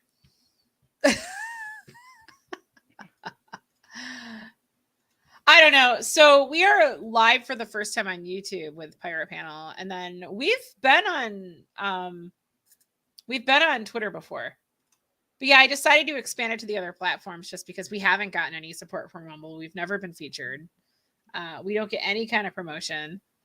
And it's like, well, why the hell am I being exclusive to a platform that doesn't support us? So that's why we're everywhere now. I'll tell you why I'm exclusive to Rumble. Is it because I love them? No. I think they're pretty cool, but you want to know real reason, real deep down, real reason why I'm fucking exclusive? Because I have a $1 billion contract. No, because I am so fucking lazy. That's why. Because I'm a lazy beard. That's what I am. I'm Lazy Beard the Pirate. I don't feel like fucking doing jack shit. It's so simple. I have everything set up. All my shit normally has Rumble included on it. Like my llama has a Rumble llama on it. I have to go back to when I first made the Rumble llama and get rid of the Rumble thing when he was just fucking brown and go make new things and then go. I'm like, I have a Kick. I have a Twitch. I have a YouTube. Is there anything on any of them? No. Nope. You guys don't fucking feel like doing it. It's a lot. And then you have to monitor different chats. And I'm like, fuck that. I can't monitor my own. I was just kidding. It turns out to be true. What? That I was lazy? that you're lazy. Yeah, no fucking way I'm not doing it. Hell no. Because I mean, people are like, it's the best way to grow. I'm like, I'm not trying to make this a living. I mean, that'd be cool if it turned out to be, but this is a hobby, man. I gotta come home, play video games with my wife or my friends. Well, I hang mean, I out. do want to grow my community more, but I want to find the right people. And I'm going to be real, dude. I've actually, like, when people hated me because I was a woman in a gamer space on Rumble, like, what the fuck is that? Seriously. I did not experience that on Twitch. Okay, So, and these same people were pissed off at me for multi-streaming. And it's like, what do you want me to do, bro? You don't want me on Rumble because I'm a chick, but you also don't want me multi-streaming? Well, So women that don't makes exist a lot on the of sense. internet. So I know, right? It's They're not really real. messed up. So there are some serious mental cases here who ruined it for me. Well, you are the white women are the black men, Hispanic, Asian cousins of the nephews of the oppressed Jap Jews. binary. I'm just gonna let that go because just Yeah, Ran out of craziness. I can't come up with a crazy that they naturally. You'll never be woke, man. You just can't hang. They're really that's what flabbergasts me the most is the fact that they're so fluent and dumbass that they can just speak it and we're just like, holy shit, I know what that sentence, like I know what you meant, and it's so dumb. Like we can coherent, like they just say it like it's natural. They can just do what you were trying to do, they can do like that. That's nothing for them. They can make up some bullshit. And I'm like, how do you fucking do that? Like I can talk my way out of a parking ticket, but I can't fucking go up to a small kid and be like, listen, I know you want to cut off your penis when you're older. Like I can't do that. I don't understand how they can so fluently do that. Well, it's actually now. Now you can cut off your penis. Oh yeah, now it depends on the state. Yeah. Yeah. See, Killer, so do I. Like, I stick with people. He says, I watch everything. I always just followed people, not platforms. Loyalty is for people, not companies. Agree. Like, you find who you get along with and you support them. And listen, I'm not gonna lie. I got freaking demonetized on YouTube, and then I got banned on Twitch for a while. And it's like, I don't feel like going through that shit again. I curse way too much. I drink a copious amount. Technically, I'm shirtless. But excuse you, chat. Fucking like when YouTube was making my videos for kids, like they were tagging it themselves for children. Oh, because I was playing a kid's game. Like they're tagging it for children and then demonetizing me because it was for children. I'm like, I didn't fucking tag it for children, idiots. Yep. Like I'm a full grown man. I'm not trying to make videos for kids. I don't know what you want. None of from my me. stuff is for kids. That's what I'm saying. I'm like, Yeah. and then they're like, oh, I'm sorry, nope, nothing you can do about it because we don't give a fuck, idiot. And so I was like, all right, whatever. And then I went to Twitch, and then after I don't know what 2 years on Twitch, I have 21 followers. That's pretty good. Fucking, I was kind of gave up that, and they ended up banning me because I was doing a watch party of Steven Crowder, and they did not like that, so they immediately banned while in the middle of my stream, banned me. Holy cow! And then I found Rumble, and I was like, "Can I do a one on here?" And so far, I have 0 strikes, and it's been almost a year, so that's pretty good because I just pretty fucked up shit. Like take my shirt off and beer smash. That's pretty raunchy, but they It's allow happened it. twice on this show. Yes. It's happened twice on PP. You took your shirt off. Oh yeah, because you had to cover your. Yep. Yeah, one time you were asleep, and I think he was slightly concerned about that, but he still did it. Well, I was upset because I hadn't. Upstairs and he was like, Kinda was like, "Here's $100 I bucks. beer Beer smash. smash." I had to strip on. She fucking. pirate panel.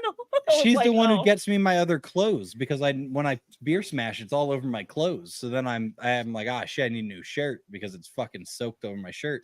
And she was not here, so I had to do it all myself, and it was very stressful.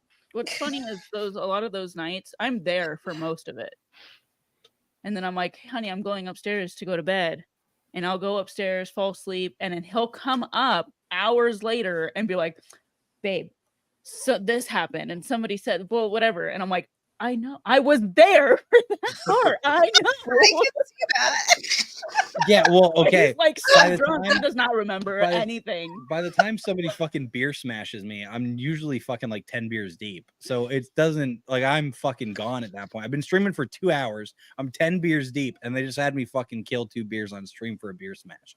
Like I'm gone. I've been kicking it. I've been slow and steady today. I've only been drinking like a beer an hour, so I've been okay. But it's good pace. I did chug a beer for Kenneth, the dolphin fucker. But Wait, why do you call him a dolphin fucker? because his name's Electric Porpoise, Oh. and so I just assumed, and he hated it, and like not in a joking manner. Was like, I do not have sex with dolphins. I was like, I don't think anyone actually thought you did, but now that did you're he so defensive actually about it, think- I think you had sex Wow. with dolphins. And so it's been a running thing where he still hates it and does not ever like when I talk about it, and I do it anyway. Because we would totally believe that he had sex with dolphins. The fact that he was so defensive, like I was like, oh man, your electric porpoises because that electric love you have for dolphins and you have sex with them. And he's like, I do not have sex with dolphins. Oh my god. I was like, he's like, porpoises aren't even only on dolphins. I was like, so you fuck anything with a porpoise. And then it turned into a whole thing. I and mean, now he porpoise hates does sound kind of dirty. Yeah, when you say it like ASMR Porpoise into a in the microphone, orifice. yeah, sure. Pork a porpoise on purpose. Porpoise. So Pork a purpose on purpose. You got 10 minutes out of me before I gotta die. we had an announcement earlier this week that was Oh, yeah. controversial in the pirate panel chat. We are talking about why I'm not re-signing with Twitch. 100% a choice that I'm making for myself and for my long-term career growth. It's time for me to be free as a bird. I'm gonna be gaming until I'm literally 80 in a rocking chair playing TFT on my phone. 'Cause you're Me rich and as hell. Hello, we're two separate things. There might be certain details that I have to cut out because legal and my managers literally tell me to, but I will tell you guys the things maybe not everybody knows.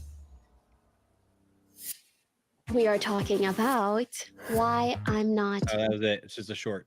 She's going to YouTube. YouTube. Which is wild. They're gonna treat her the fucking same. It's insane. It's insane. She's moving from one platform to another that works identically. Did she get she got like a contract though? She signed with them, yes. Yeah.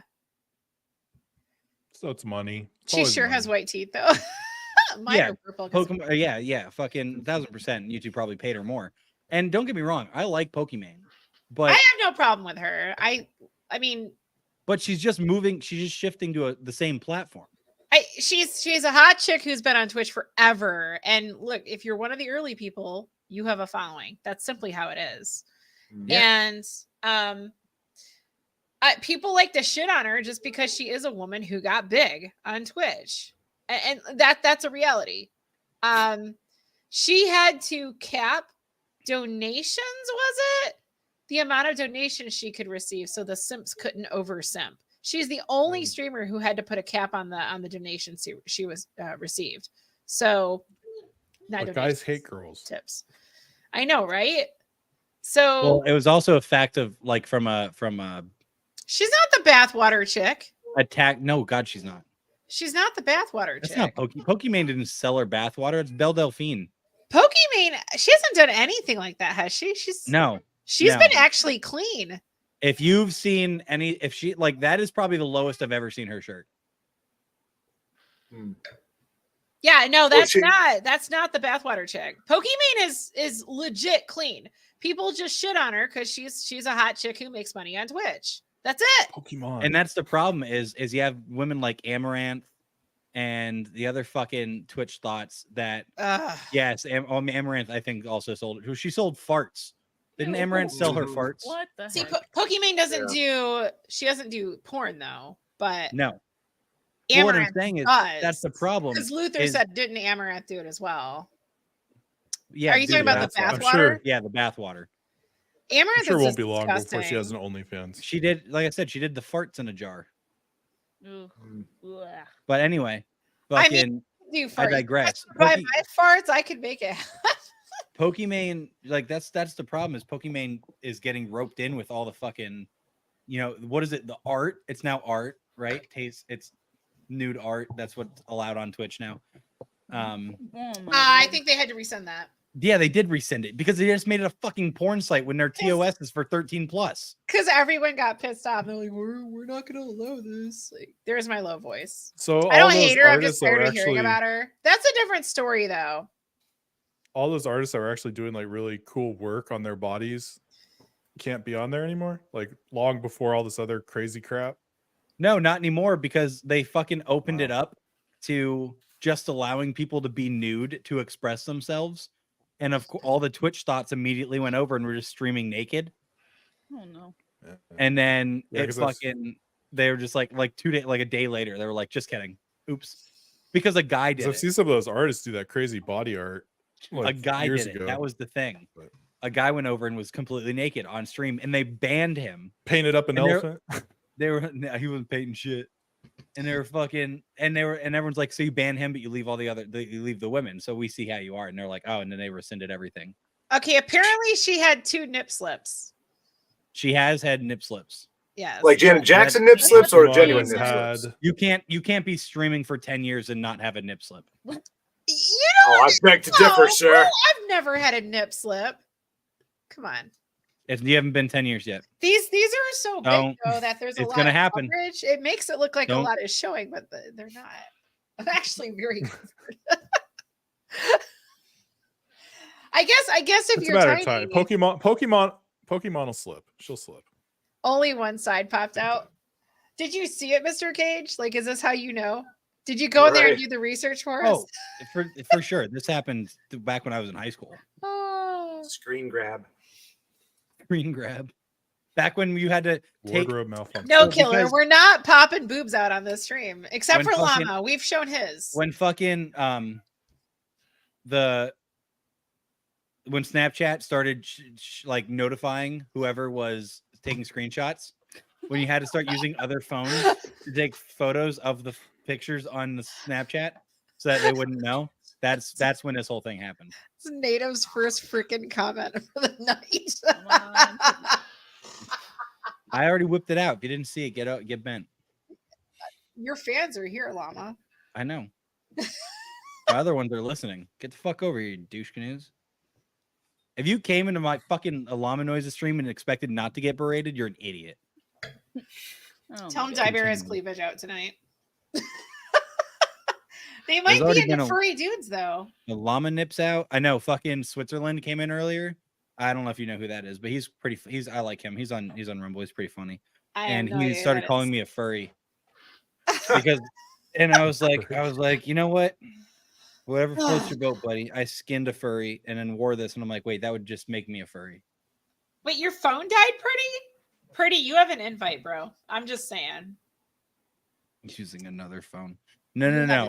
No. He's talking about when I was talking about Snapchat. When Snapchat started Oh. notifying people, and you had to use Oh, another the phone to take a burner screenshot. phone. It's like your TikTok Or your phone. iPod. Use an iPod. Fucking do it.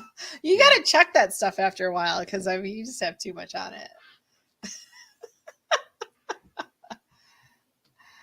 So yeah, I don't get the Pokimane hate. What happened there? Pokimane. That person followed you so many times.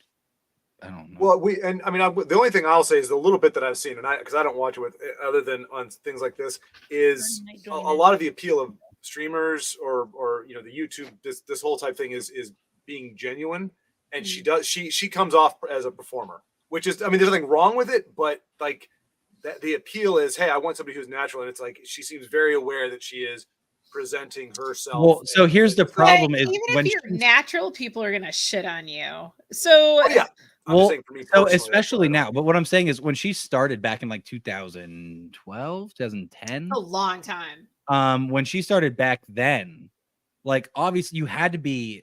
A lot of people were different people. Like they were over exaggerating everything. I mean, they were on for the first time in anyone's life. Anyone could pick up a phone and go live to thousands of people if they so clicked on that video. So everyone got that stage performance-esque point of like how they acted on camera.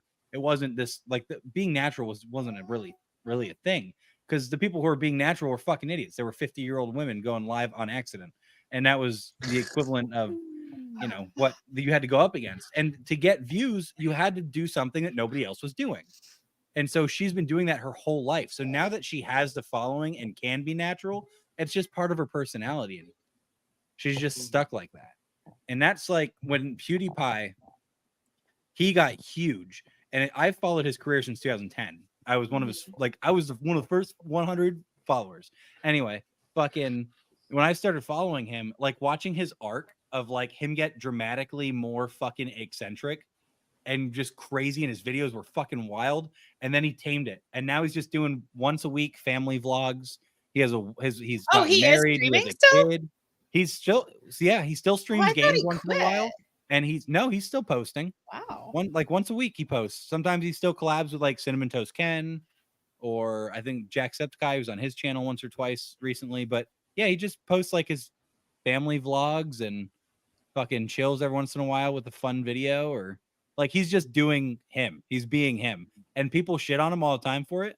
And I'm like, yeah, but he still fucking has 100 million fucking subscribers on YouTube. Like he breaks like 1 million in the first hour every time he posts. Killer, what do you mean reliability? It's crazy. So he says to me, liking streamers is more about reliability. That's probably peeking hard there. Yeah, so I guess I don't know. And does he mean like set to a set schedule? Right. When they say they're gonna stream, they stream type of thing. Yeah. Oh, relatability. Relatability. Ah. Oh. Okay. Got you. Same.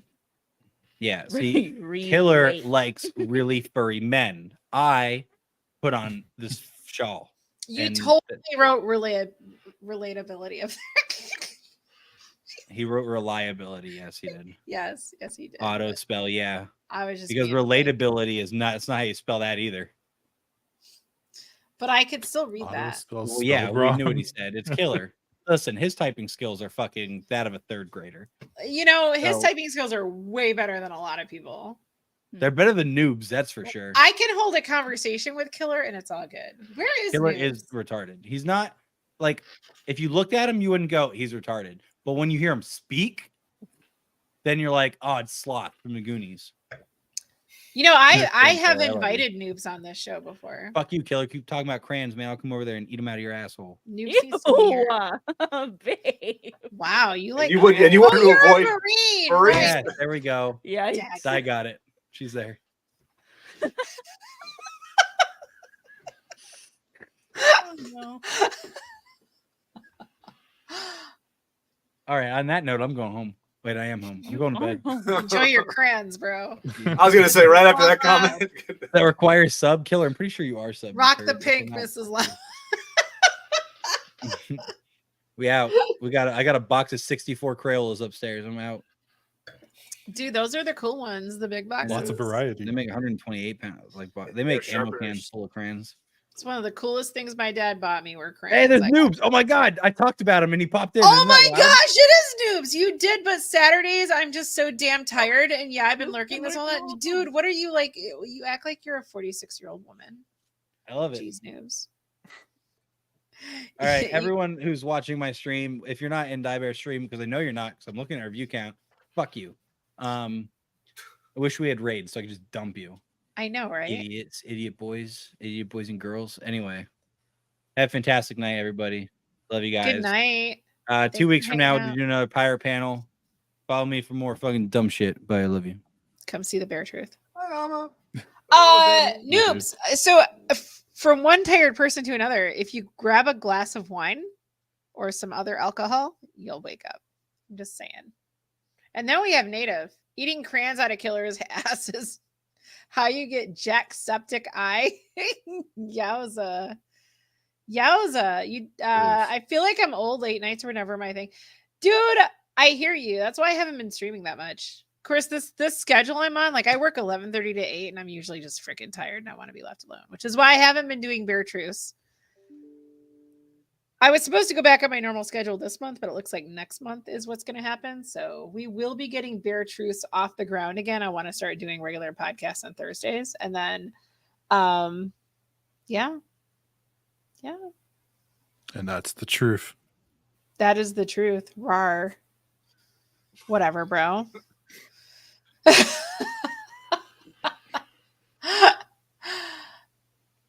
So it's just the three of us. Trouble. Yo, chat, you guys have Trying any to do weird something that's not questions you working. want answered? Because this could be fun if you actually ask questions. I would love to get questions going on. Yep. Long Island tea is good stuff. I order that most places. They can't go soft on the alcohol with Long Island teas. I've ordered a lot of drinks and it's just pretty much water, but Long Island has so much stuff in there, you're bound to get a little bit of a buzz if you don't need anything. I like that. Good call. You know what's funny, Noobs? I have golf with friends because of you, but like you guys play so I Fridays I shut down. I log off my work computer at 8. I'll do a little bit of reading and I go to bed. Did you guys ever watch California on California? No? I don't know what you're talking about. No. For real. I have no idea what that is. No, I'm not familiar. Is that a porno? I don't watch porn. See, yep. Who is that? Is this a Canadian thing? Are they making up California TV shows for you Canadians? Like, they live in Canada. They'll watch fake California shows. It's probably filmed in Vancouver. Yeah. 2 weeks from now, I want to do a golf tournament. I've never. Oh, Noobs. Yo, what is your work schedule, dude? I took Mardi Gras off and I want to do just community streaming, like stupid games all day. Like, no shit. I'm going to go buy some punchki because I'm Polish. I gotta have those. And some alcohol, and I'm going to stream. Oh my gosh. Punchki, they're like donuts, but they're like soft and awesome. And then they're like filled with something like cream or I get the Bavarian creams or the chocolates and I'll buy a lot of them and eat them myself because they're so good. No shame. So I gave them up last year, Ryan, because I was doing the 90-day challenge, bro. And I was like, I'm not going to do punchki. And as a Polish woman, it's an abomination. Sacrilege. Just can't. So, yeah. Yes. So I took it off and I will have a lot of punchki. And I might actually go out and just get like Five Guys or something. Probably Culver's. I have a Culver's here. And I'm going to eat like shit. That's... And then I would eat it just for the name. It's a fun name. They're so good. And then you know what's funny though is when I moved to Wisconsin for a year because I did ultrasound for my first job there, and I mean for my first ultrasound job I did a year there, and then I got picked on because I didn't know how to polka. They're like, you don't know how to polka? Because apparently polka is huge in Wisconsin. I was like, no. But then like Mardi Gras came around and I was like, where do I get punchki? And they're like, what is that? I'm like, wait, you're picking on me for not knowing how to polka, but you don't know what a punchki is? What in the hell? You fake Polish people. And they're not even Polish and they're picking on me for not knowing how to polka. Like, screw off, bro. So polka. Are pierogies Polish or that's out of Ukraine? Because my grandmother used to make those. They're Slavic. Yeah, Slavic, okay. Because I had Russian pierogies, Ukrainians. Yeah, a lot of people around here know them as a Polish food because you go to Hamtramck, which is surrounded by Detroit. They never were annexed by Detroit. Oh man, my work schedule is weird. I'm almost done working on a flip house, so I'll have time after. So if you're available on Mardi Gras, let's do golf, bro. Other than that, I can really take off whenever I want. Yeah. So the 14th, 13th. What the heck is I don't know. The 13th. Let's do some golf with friends. That should be fun. What's one thing from your childhood that you wish was still around? Question for anyone. Yeah, that's really. I saw that a second ago. It's really hard because it's like a lot of the stuff, like a lot of my stuff is you can find on, YouTube or eBay or something. I'm just trying to think of like an institution or. I'm actually with Native on that. Yeah, a more common culture. So like I remember like in the 80s, like 1984, we had I remember like Mary Lou Retton at the Olympics and everyone was so patriotic. They had the coolest jackets that year for the USA team. And yeah, I would like to have our anti-commie culture back. Mine is people knowing what a woman was. It's hard to tell the difference. If you look at this panel, it's really, yeah. It's difficult. Very difficult. Sanity. That's actually a good one. And here I am thinking like Josta, Surge.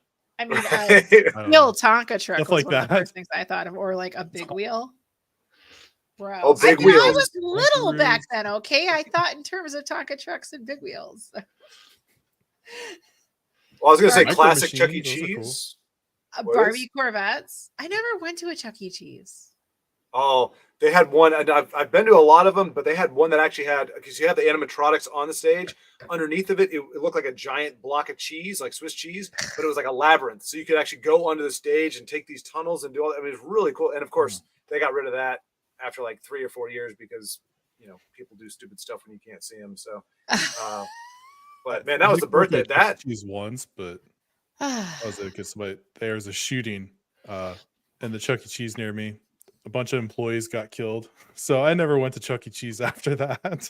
oh my gosh. They got Big murdered. box They got murdered PC in the ball games. pit. Oh, guys. So I had to put my Christmas tree away yesterday. So I was cleaning out my closet, and Oh, found- jeez. Here, but wait, I don't know what the hell this is. I think you get a dog and you do stuff with it. There's a cat's game too. And then I've got like a huge stack of NES games. Gotta find my NES, bro. But this Civ 3 was only $14.99. Yeah. Oh my gosh. My DVD drive isn't hooked up for some reason, so I gotta mess with that and get it going. And then Will I'm it gonna still be run though, you won't because see isn't there me. like a backwards. Oh compatibility yeah. issue? I'm not thinking it'll be an issue with this though. So my problem though is I bought it on Steam and I can't really use it because it doesn't let you do widescreen, and so many people have complained about it, and Steam fixed it so that when you download the game, you're not actually downloading the game and you can't go in and manipulate the files to fix the resolution. Like, why would you I do miss that? the days where you could download a game and then go into the files and just hack them up, do all Like sorts of Arc. fun Arc stuff is with like it. that. I do that. I go into the Arc files all the time. Yeah. You can't do it on Civ 3? What? Like, we just want widescreen mode on our freaking game. Lame. Stupid protection. I've never heard of Suncoast. You Never can heard rip of CD Suncoast? DVD games into an ISO file, and I went to a Chuck E. Cheese, and the shitty toilets overflowed, and kids ran into it and out of the bathroom and spread shit everywhere. Wow, Purdy. That's not saying much for Canada. I play my old collection in a VM. I'm thinking voicemail. Llama says pee pee poo poo. Talk about old school rumble right there. Power ISO software. You know, Suncoast. no, go ahead. Okay, Suncoast was I actually literally I do a lot of business on Etsy, not as a seller but as a buyer, and I bought actually a Nintendo like mint in box from this gal in Tennessee. Anyway, we were just talking, and she used to like work at Hot Topic and everything, and I was just telling her about Suncoast, and just I just talked about how awesome it was. It was just a great I got into Star Wars after it left theaters and after the figure stopped. So Suncoast was a place you could go. You could find Doctor Who stuff, but they had like statues and collectibles for like Star Wars. They had like the books back there, the Star Wars. I got those from Suncoast. It's just a great store. It had anime before anime really hit here. It was a pretty big thing. It was in a lot of malls, but I think in 2006 they went out of 2009 they got bought out and shut down. So wait, what kind of a store were they? It was called Suncoast Movie Company. So they had vinyl, they had CDs, they had movies. But like I said, the movies, they would have some that were kind of mainstream, but a lot of it was off the beaten path, like seasons of Doctor Who, Star Trek. Like I said, a lot of anime. And Then they have like movie posters, really cool shirts, and then like I said, figurines, collectibles. They have like giant alien predator statues that were like life size. It was like a really trippy, cool kind of. Oh, it was really nice. Killer is so maybe because old, I was he a went to kid, but I remember them Showbiz being super Pizza. expensive. Yeah. Well, yeah. Wow. I went there to daydream. I remember when going to buy CDs was a huge deal. Yep. And They used to have all those little sections where you can go and like listen to them. Oh yeah. Put the Yeah, Barnes Used and to Noble. share headphones with the public, like nothing was ever going to happen. That's newer. That's newer stuff. Legit newer stuff. And I remember because I listened to tapes that like I would know the whole album. Yeah.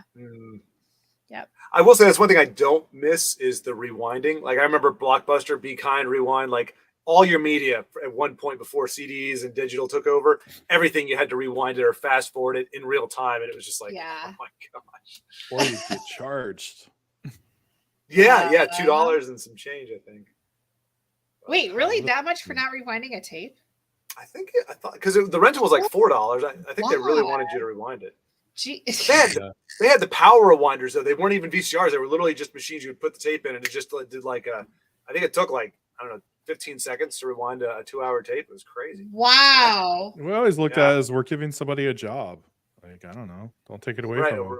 That's why we don't recycle, because we're taking a job away from somebody, because there's people at the garbage plants that take all the recyclables out of the garbage anyway. I thought it was kind of funny though a few years ago when I read that like there was no point in recycling anymore because what we do is we sell our recycling to China and then they just dump it into the ocean. I was like, oh, because Is there's that true? yes, Gosh. because there's like we just don't need to recycle shit like plastic. You don't. It's crazy. I don't know. All right. Well, I'm There's a going to lot of ignore the water out fact there, that though. I wonder how long it would actually take to make it like really fill up with garbage. The ocean? Like, would it ever? Yeah. I don't think And would all the the salt issue eventually deteriorate all that? Yeah, eventually, I would imagine. salt with plastic. I don't know. I mean, the ocean's full of crazy toxic stuff too. Not toxic, but like fecal matter and stuff. I'm sure it would break down plastic. But it's the effect of plastic on life. Virtually all commonly used plastics are inert to sodium chloride. Whether it is in its pure form or dissolved in water, such as the ocean. Interesting. Now, molten salt, which is only 800 degrees Celsius, will vaporize all plastics very quickly since they have melting points. I think at that point, it doesn't matter whether it's a salt. Although salt is technically metal, which is probably why the 800 degrees Celsius is possible. Salt's a metal? Is that what you just said? Yes. Oh, I didn't know that. Technically. Yeah, I just learned something new today. Oh my god. I gotta write that down. Which you wouldn't think at the start of the salts are program. metals.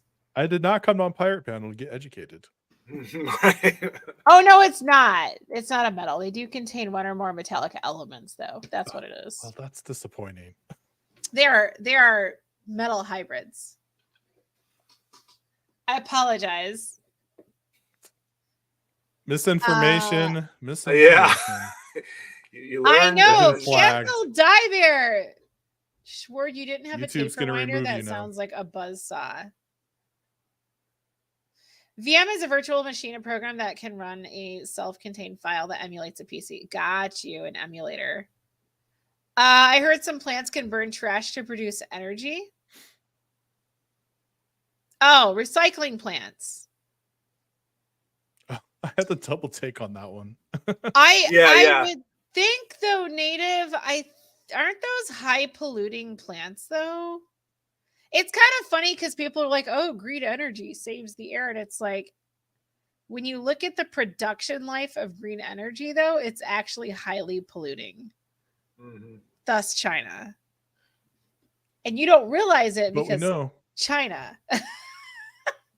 China. But we know at the very least that that energy can be applied to travel through time if done at the appropriate heat and quantities, because they showed us in Back to the Future. I was going to say, you're talking about gigawatts, aren't you? I Mr. Fusion. I have not seen that movie Yep. in a while, and I think I need to put it back on my list. So here's the thing. I thought for a second Di was saying she had never seen Back to the Future, and I was like, oh my gosh. And I was like, oh wait, we remember from last time. She hasn't watched any movies ever. So I'm actually surprised that you have seen. Have you seen all three? Yes. There's a cutoff. I haven't seen The Matrix. Yeah. And there were like 3 other. So we're talking anything prior to 99? I mean, I've seen some 90s movies, and then I just stopped. So, and then I went to the military, so I didn't watch anything. And then I moved up north and didn't have cable because I decided to rent a farmhouse in the middle of nowhere because that was cool. And I didn't have TV. Damn. And then I watched TV at my Anything parents' house, but I post-99. watched like mostly like Magnum PI and shit like that. So know, post time is a 99, precious you just resource. probably haven't seen anything. Dude, I mean, let's be real. Pop culture after 2000 got pretty sad. So then at some point I just stopped watching TV. I completely unplugged. And yeah, I have a bunch of movies, but I feel like the stuff that's produced these days is completely lacking in any level of intellect whatsoever. The other thing that pissed me off is there were a lot of movies with great actors that I was really interested in, but they all had really bad endings. They either had a really weak ending or it was just a really depressing ending. And here I am thinking, okay, life is bad enough. I do not want a movie with a sad ending. I want something happy. Give me a good ending. And I just, everything I watched was depressing. And I said, screw it, I'm out. See, that's I talk to my wife about that every once in a while. I kind of like it when they throw bad endings out there. That's why House in the Woods or Cabin in the Woods is one of my favorite movies, because for once evil wins, and that like never happens. Yeah, but was it a good ending? Yeah, it was actually a good ending. It was a good Because movie. most movies that have dissatisfying endings, it's just that. Like they wrote the ending that way just to try to not have a happy ending, and it wasn't the right thing to do. My peeve is when they leave it up to the audience. Okay. No. Keep going, Troy. Oh, when they leave it open for audience interpretation, they're like, you know, it's like I'm here for you to tell me a story, not for me to try to figure. It's one thing if it's like it leaves you like kind of something to figure out or to think about, but when it's deliberately ambiguous, where it's like, well, did she really kill him or did she not? I mean, that's for the audience to decide. I'm like, no, you're telling me the story. This is not for me to figure out and create my own story. I could do that in my head anytime. You are supposed to be doing it. To me, it's a cop out for not being able to actually either not being able to or not wanting to actually flesh out the story. I mean, I can cut a story off in midstream and just be like, well, we never know what really happened. It's up for you to know. It just strikes me as lazy. And you must have really hated Asian cinema, Asian horror cinema, because that's like the number one trope for Asian horror cinema is they don't really explain anything at the end. They just kind of leave it open-ended and open for interpretation. Oh, geez. Yeah, no, and I cannot. Oftentimes evil wins in those. Oh, really? Yeah. Yeah. Well, their just concept is evil doesn't. It's always persists. I guess. But you actually have an evil character in the Asian stuff. Yeah. So a lot of these are dramas where you don't necessarily have like a bad guy and a good guy. It's just an incredibly dissatisfying ending. Like I just spent 2 hours of my life watching this person struggle only to have it just not work out. Yeah, I see that. Yeah, that's for me. That's a little different. Like I don't like those type of endings where you're invested in the character and then it just kind of ends in a very WTF miserable kind of way. And we had a slew of those for a while, and I think it was like starting in the 90s and going into the early 2000s. We had a lot of those. Yeah, could be. Yeah, it kind of slowed down on movies as well after that. Well, remember post 9/11, Ama- man, everything went downhill. Like in terms of like world perception and morale and all that kind of stuff. Like, you had that spike where everybody went all patriotic for a little while, and then everything became dystopia. It went back to like the 70s where everything sucks. It's by everything's dark. design, though, dude. I 100% believe it's by design, and it is started in the 90s. So yes, there are bands that I like from the 90s. Like I love the Goo Goo Dolls, for example. But a lot of 90s bands I freaking hate because it's such a depressing decade, and it's by design. And then, now like 20 some years later, I hear the bands that I used to love who were huge and just didn't come out with a new record, like Damn Yankees. They actually came out and said, yeah, we were paid more money not to come out with our third record because they were tired of doing this kind of music. Everyone freaking loved rock and roll, but they wanted to switch everyone over to depressing grunge crap. It was just soulless, completely non-dynamic crap. I hated the 90s. I feel like 2001 was when the foundation of today was laid down, and I like 2008 is when the world just like the Matrix broke, and everything just sucked. Like all cinema sucked, video games sucked, life sucked, everything just kind of went downhill from there. Yeah, I was living in heaven in 2008, so I can't tell you. I was completely disconnected. I was skiing and mountain biking all the time. Yeah, no idea what was going on in the real world. So, guess you have to divide sad endings versus endings with evil winning. Yeah, I don't mind the evil winning if it's entertaining, but like the non-meaningful stuff, the people who try to be artsy who aren't. Like Hollywood's really terrible about that angle because they're so scared of having stories with bad guys as the primary, protagonist or whatever. Like Suicide Squad is supposed to be really bad people, yet the way Hollywood makes it, they're bad, but there's somebody worse than them, so they turn out to be the actual good guys. Oh, interesting. There was a Star Wars game, Battlefront 2, I think it was. And 2042. You play as this woman that's part of the Empire, and it's actually like interesting, and you want her to actually be the bad guy. She has an interesting bad story, but she has to have a hero arc, so she becomes a good guy, and it's just it's lame. I don't like when they do that. It's like Destiny 2. That feels like a bait and switch. Destiny 2 has a lot of bad characters, like Aldrin, for example, and then they turned him into a good guy. They turned him into a beta male good guy, and it's like, what did you do? You had this super ultra sexy evil character who was smug and kind of a dick, and then you turned him into your little leftist fantasy because leftists don't like strong men, and it's just heartbreaking. And then they turned the other really awesome, sexy, like strong lead into a gay man, and that's crazy. I reject it all. I reject the lore. I reject it. I reject it. You checked it.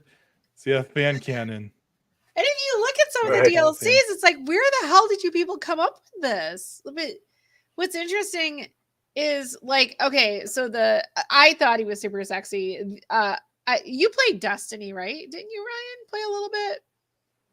Or no? Yeah, 1,500 hours. Oh, okay. So you're kind of so Osiris. I absolutely love him, and I think the voice actor is amazing. Freaking love that guy.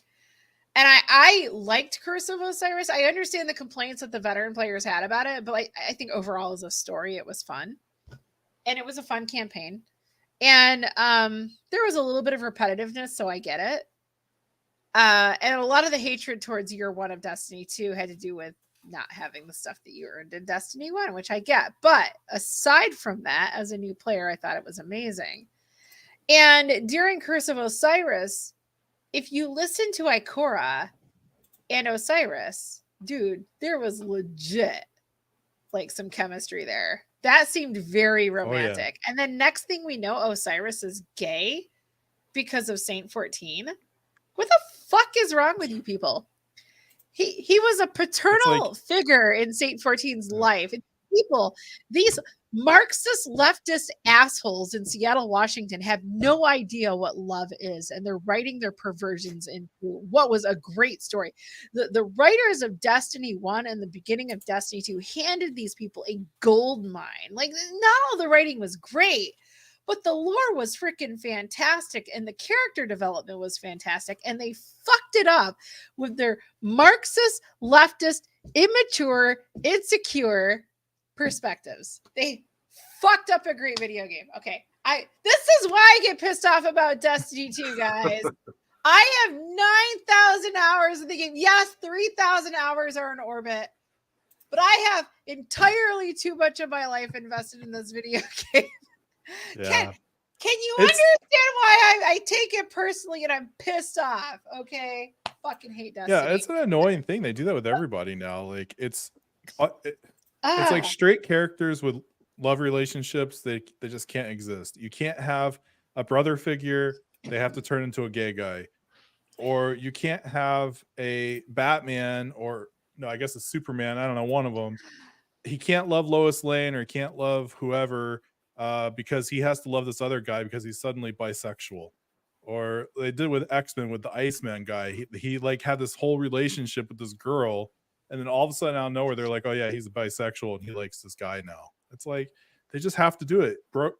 Guys can't have bromances anymore. It's you got to be gay. Like it just sucks. Like everything's got to be. I don't know. Yep. It breaks my heart. Purdy, you're an asshole. He says next president is clearly Nikki Haley. He's trying to get me to rant more. He knows I hate her. Oh my gosh. He's probably right. Let's be honest. They're Purdy, gonna plug get her. your ass on the show, bro. Come on, we're just chatting. Like South Park said, make it gay and lame. Oh, at 2048 is Battlefield.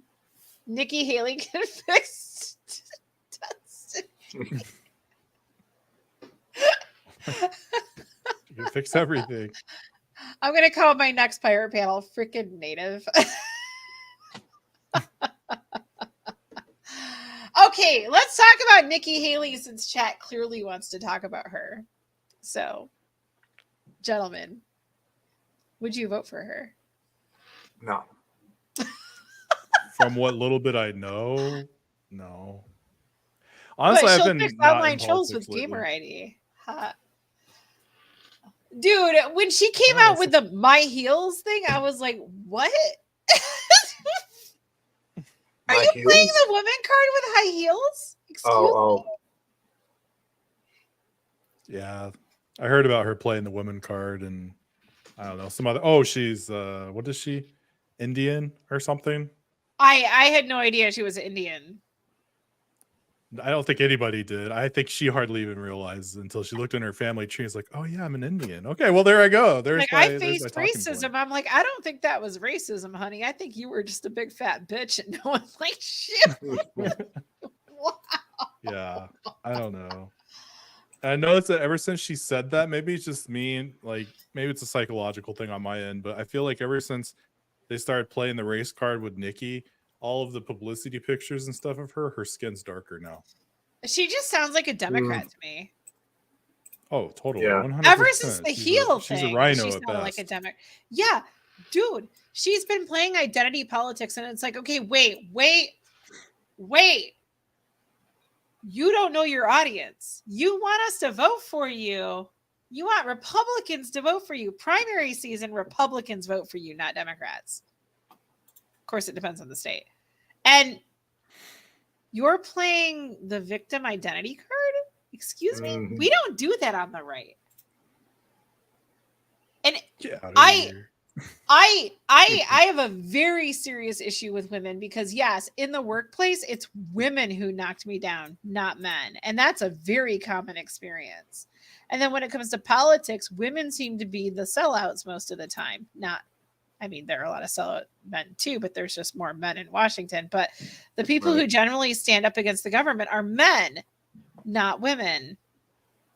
So why would I vote for someone on the right who's playing identity politics? I'd rather vote for Trump, who's like, screw you guys. I'm doing what I want to do. And I respect that. And the thing that bothers me about the anti-Trumpers is a lot of them are voting on abortion. That's their issue. Well, he's not anti-abortion. And I'm like, how do you know this? Because I don't know this. But also, that's not a federal level issue anymore. Right. Yeah. Stop voting on abortion for the freaking president. You need to vote for the guy who's going to give you a good economy so you can fund the pro-life groups to fight it in your state. And these people cannot play the long game. The right is full of idiots who do not know how to play strategically. Strategic politics, not their thing. Not their thing. Well, and the problem is like who is the next closest thing like that. That's what I get when people like start going off about tribalism and you're just voting Republican or Democrat. I'm like, there's never going to be a Democrat who I agree with more than I do. Like I'm not even like hardcore Republican, but like everything from big government or little government, to abortion. Like we're not voting abortion. We're not voting pro-life versus pro-abortion. We're voting freedom and economics versus communism. That's where we're at in this country. And this is a reality. And people don't understand what communism is these days. Like the younger generations have no idea. Millennials, I think, are split. Zoomers have no idea what communism is. They didn't face it like my generation did. Like we saw it. The wall coming down in Germany was freaking huge. We were under the Cold War. We saw it all the time. And sure, some of it was probably propaganda, but dude, we had it good back when I was a kid. And it just got progressively worse, significantly so each decade as we gave our government more power over stupid crap. More expensive, less freedom. And so when a Zoomer is calling me stupid for not being pro-commie, it's like, fuck off, kid. And I really do that. You have no idea what you're talking about. You haven't seen any of it. And it really sucks because parents aren't getting involved either. Parents need to get involved. The schools are not teaching kids these things. And it's interesting because when I was in public, I went to a public school, and my history teacher, one thing he always said was, in order to bring about communism, they have to get rid of guns and religion. And guess what they've been trying to get rid of? The left is against guns and religion, 100%, because religion teaches you to worship something other than the government, and guns give you protection against the government. And until those guns are gone, our government will not make the move against us. They won't do it. And we're the last country. We are the last country with that freedom. The thing that I find it's scary to me, or I guess kind of sad, is you think about like realistically, like you got people, we've got guns, yes, but if 2 police officers came to your door right now and said, we understand you have 3 guns here, they're registered to you, we're taking them, or you're coming with us, like how many people would be willing to make a stand? How many people would be willing to fight or resist police, knowing that you forfeit your life at that point? And if you've got family in the house, what are you going to do? Like, in other words, yes, we do have guns still, but are there people willing to, and I'm not saying they should or shouldn't, I'm just saying, are people willing to actually use them in the way that actually would continue to propagate freedom? I feel like if you do it enough to people singularly, people would just fold because there's too much at risk. Like people won't even give up. They've put feelers out already. They've already put feelers out. Right, that's what I mean. Like that's what I'm saying. They don't have to take it away. A lot of guns are not registered in America, and they know that. And there are a lot of people with arsenals that the government doesn't know about. The ammo wars, a lot of the ammo that's been bought. So you have an ammo race between the government and private citizens, and the smart private citizens are paying cash for ammo. The government cannot account for everything that's out there, and they know it. Right. So if that answers your question. Well, it's more of just like there's some reassurance there, but it's also, like I said, if they were to say, okay, we know like these people have been outspoken online and everything, and they don't even know. Yeah, but what's registered is what they'd be like. Sure, here's what's registered. The problem is the government knows that a lot of people have weapons that are not accounted for. Right. Because we have a system in place that allows that, as we should. You know what's interesting is it's Missouri who the feds wanted to come in and they wanted to audit a registry list, and Missouri was like, no, and they fought them. They're like, you have no jurisdiction here. It is a violation of the Second Amendment for the federal government to come in and see this list of gun owners. So we have states that are actually standing up against the feds when it comes to gun ownership. Thank God. Not all of them. I live in an ass state right now because of who's in charge, but it's sad because I love Michigan, but I don't know, the like- gun war is far from over. I don't like, I like that we have that protection. I like that we have that amendment, but I just find it very hard to believe that it's of any value at the end of the day when, and I hate saying this, and it's kind of what I think you're alluding to, Short, is like, war is not going to be soldiers knocking on people's doors and lining people up like it used to be back in the day when the laws were first made. It's going to be drones and very precise weapons, be able to target people with weapons that normal citizens can't get their hands on, and will be able to do a lot of tactical things. And like, I just don't know how, even if we had all the guns available, like how basic civilians could fight against that type of government power with the technology and abilities. Plus they have they have other governments backing them up. Like, I don't know. Basic civilians have that kind of power, though. They have that technology. And then the other thing is that drones, drones. Yes. I know they're drones, but yes. But don't forget, dude, a lot of the bombs. You're not going to use jets on the inland. That defeats the purpose. The U.S. government is. They have to fight a ground war if they want to take over the country. Otherwise, there's no point. You lose. Well, but here's the thing. I would say, though, remember, we're talking about like the one world government type thing. They're all about population reduction anyway. And I mean, we've seen enough insanity now. Well, but it's not about you'll destroy infrastructure. And if I don't think they care. They do care, because the only reason to take over the people is to turn us into workhorses. And if we don't have the infrastructure, there's no point in doing it.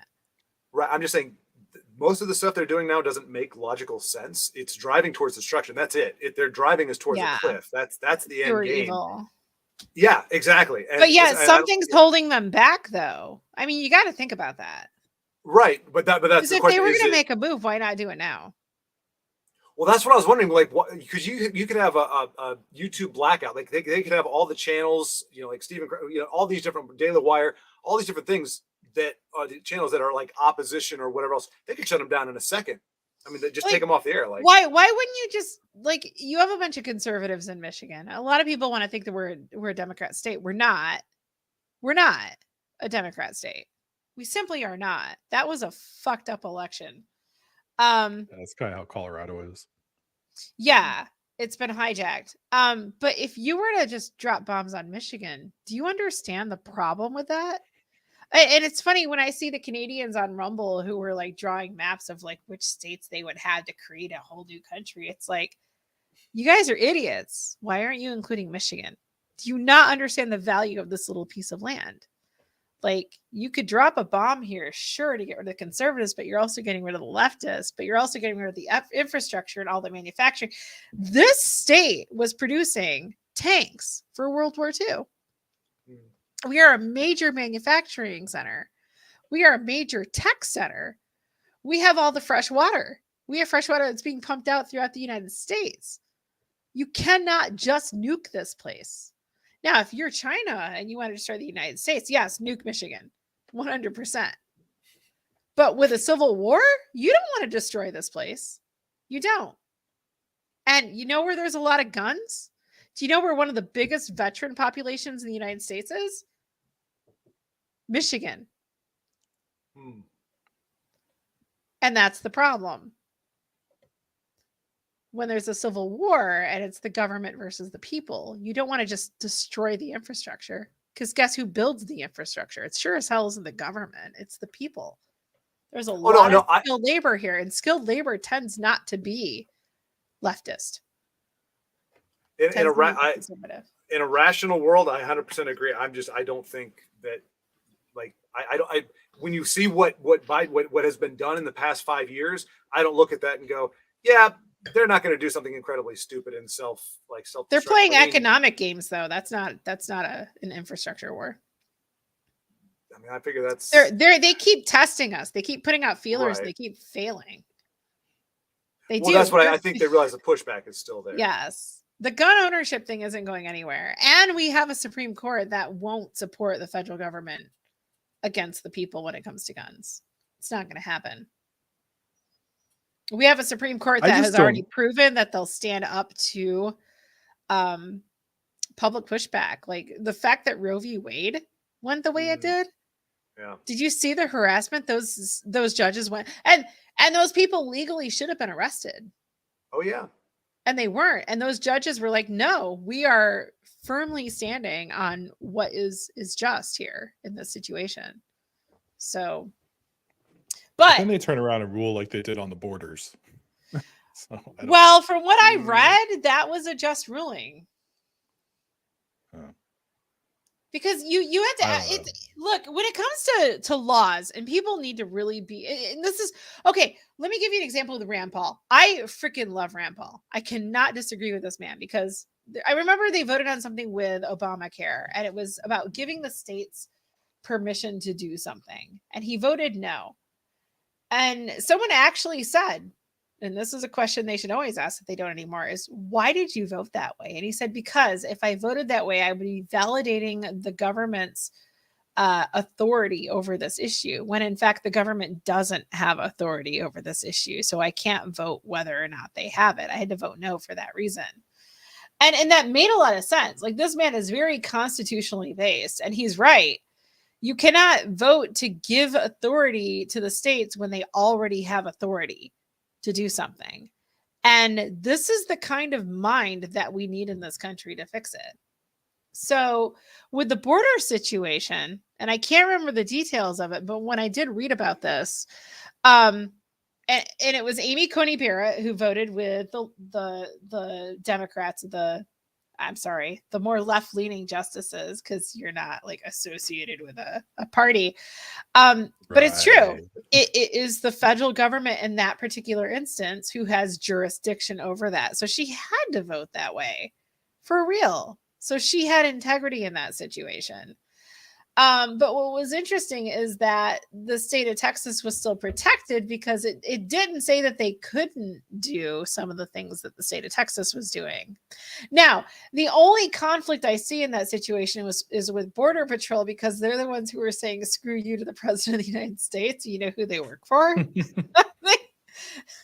They have been actively helping Texas protect the border. I mean, these guys. We'd hope the military would do. What was that? Which is what we all hope the military would do. Well, in the military, I mean, they only do what they're told to do. But Border Patrol, this is a normal thing that they do every day.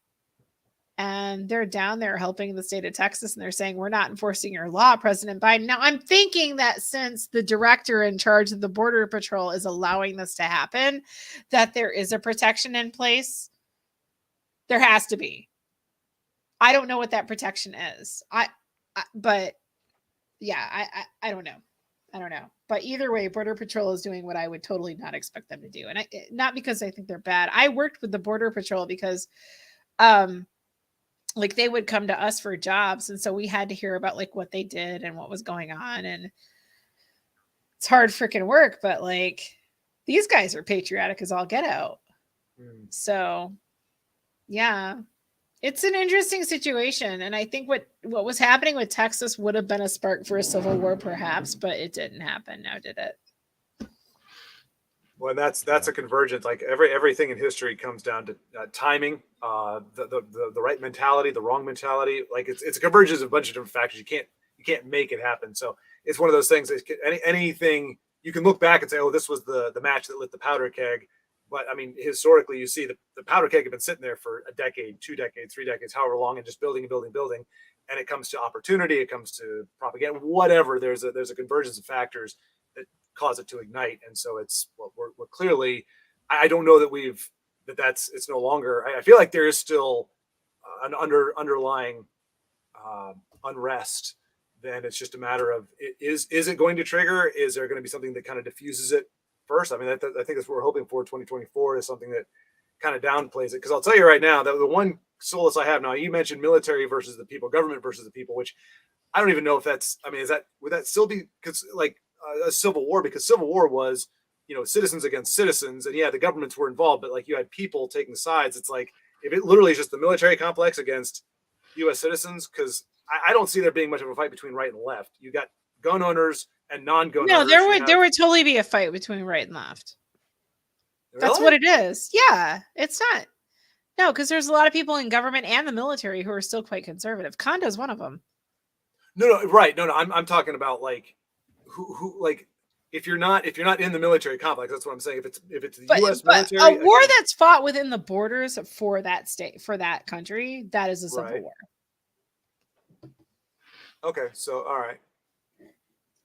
Yeah, but I just don't see it. It's like it wouldn't be brother against brother is my point. Like Civil War was brother against brother.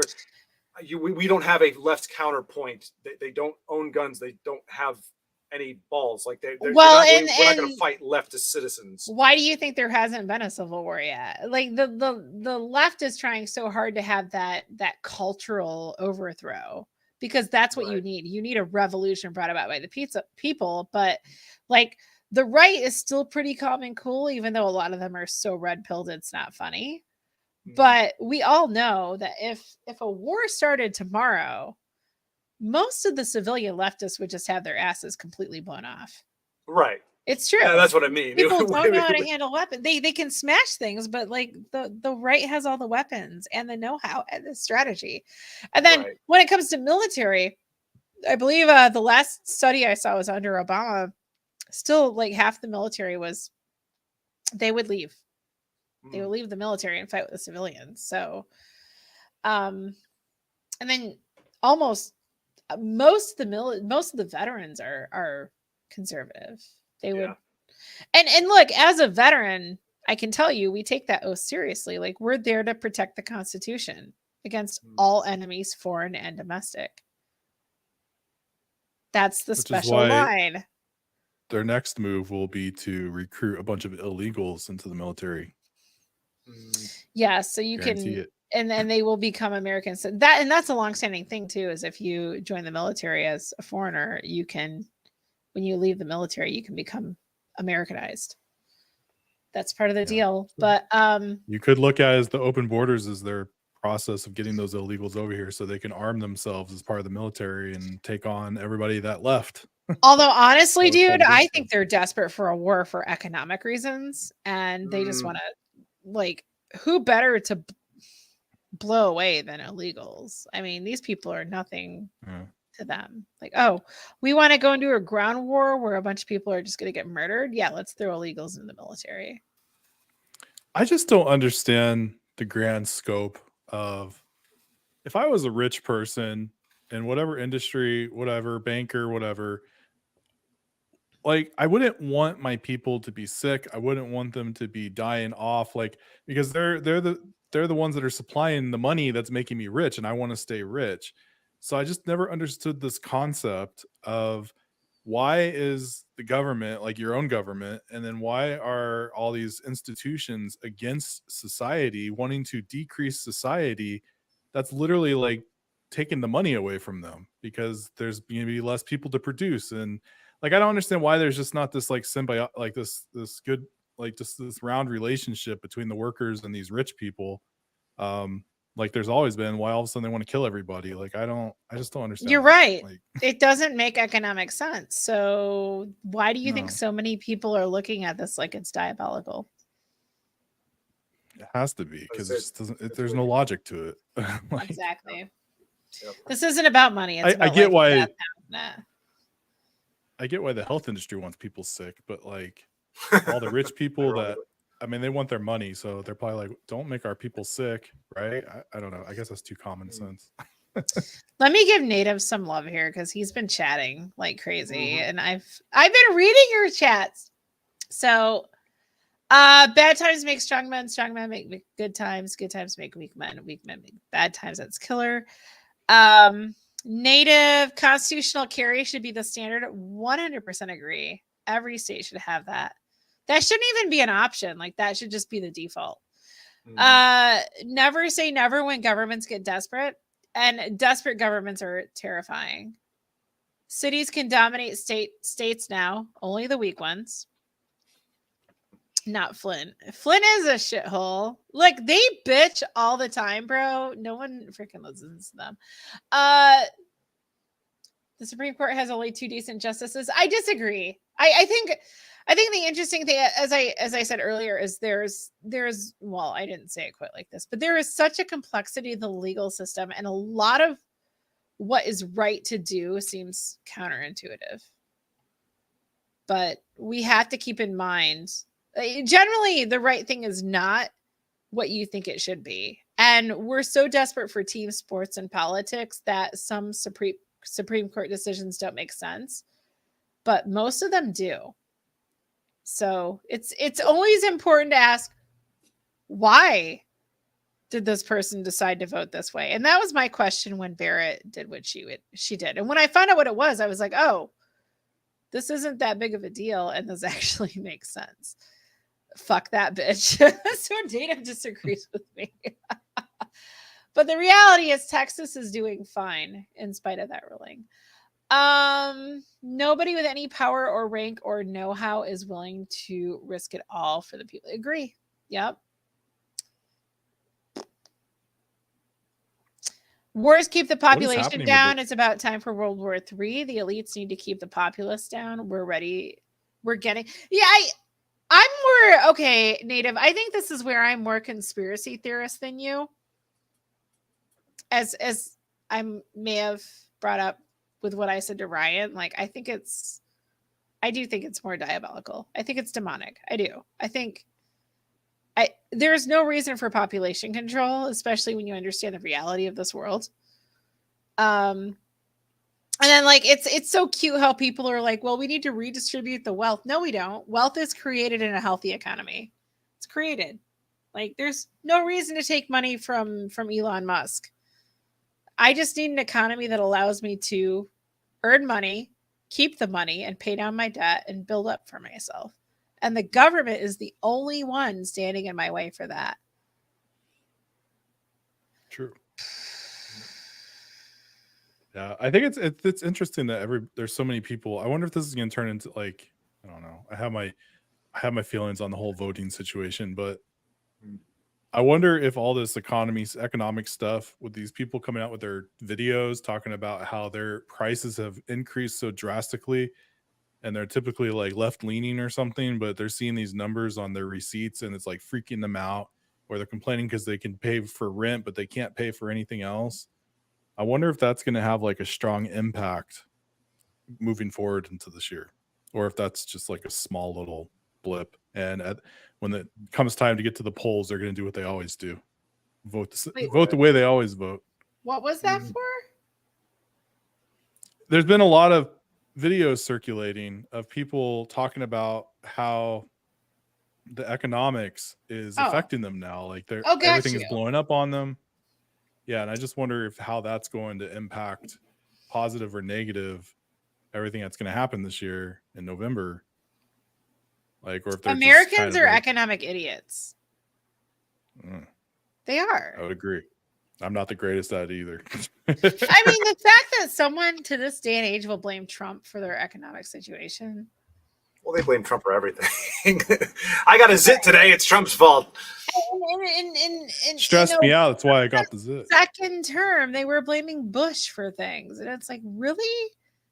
Like, yeah, there are some things that are long term.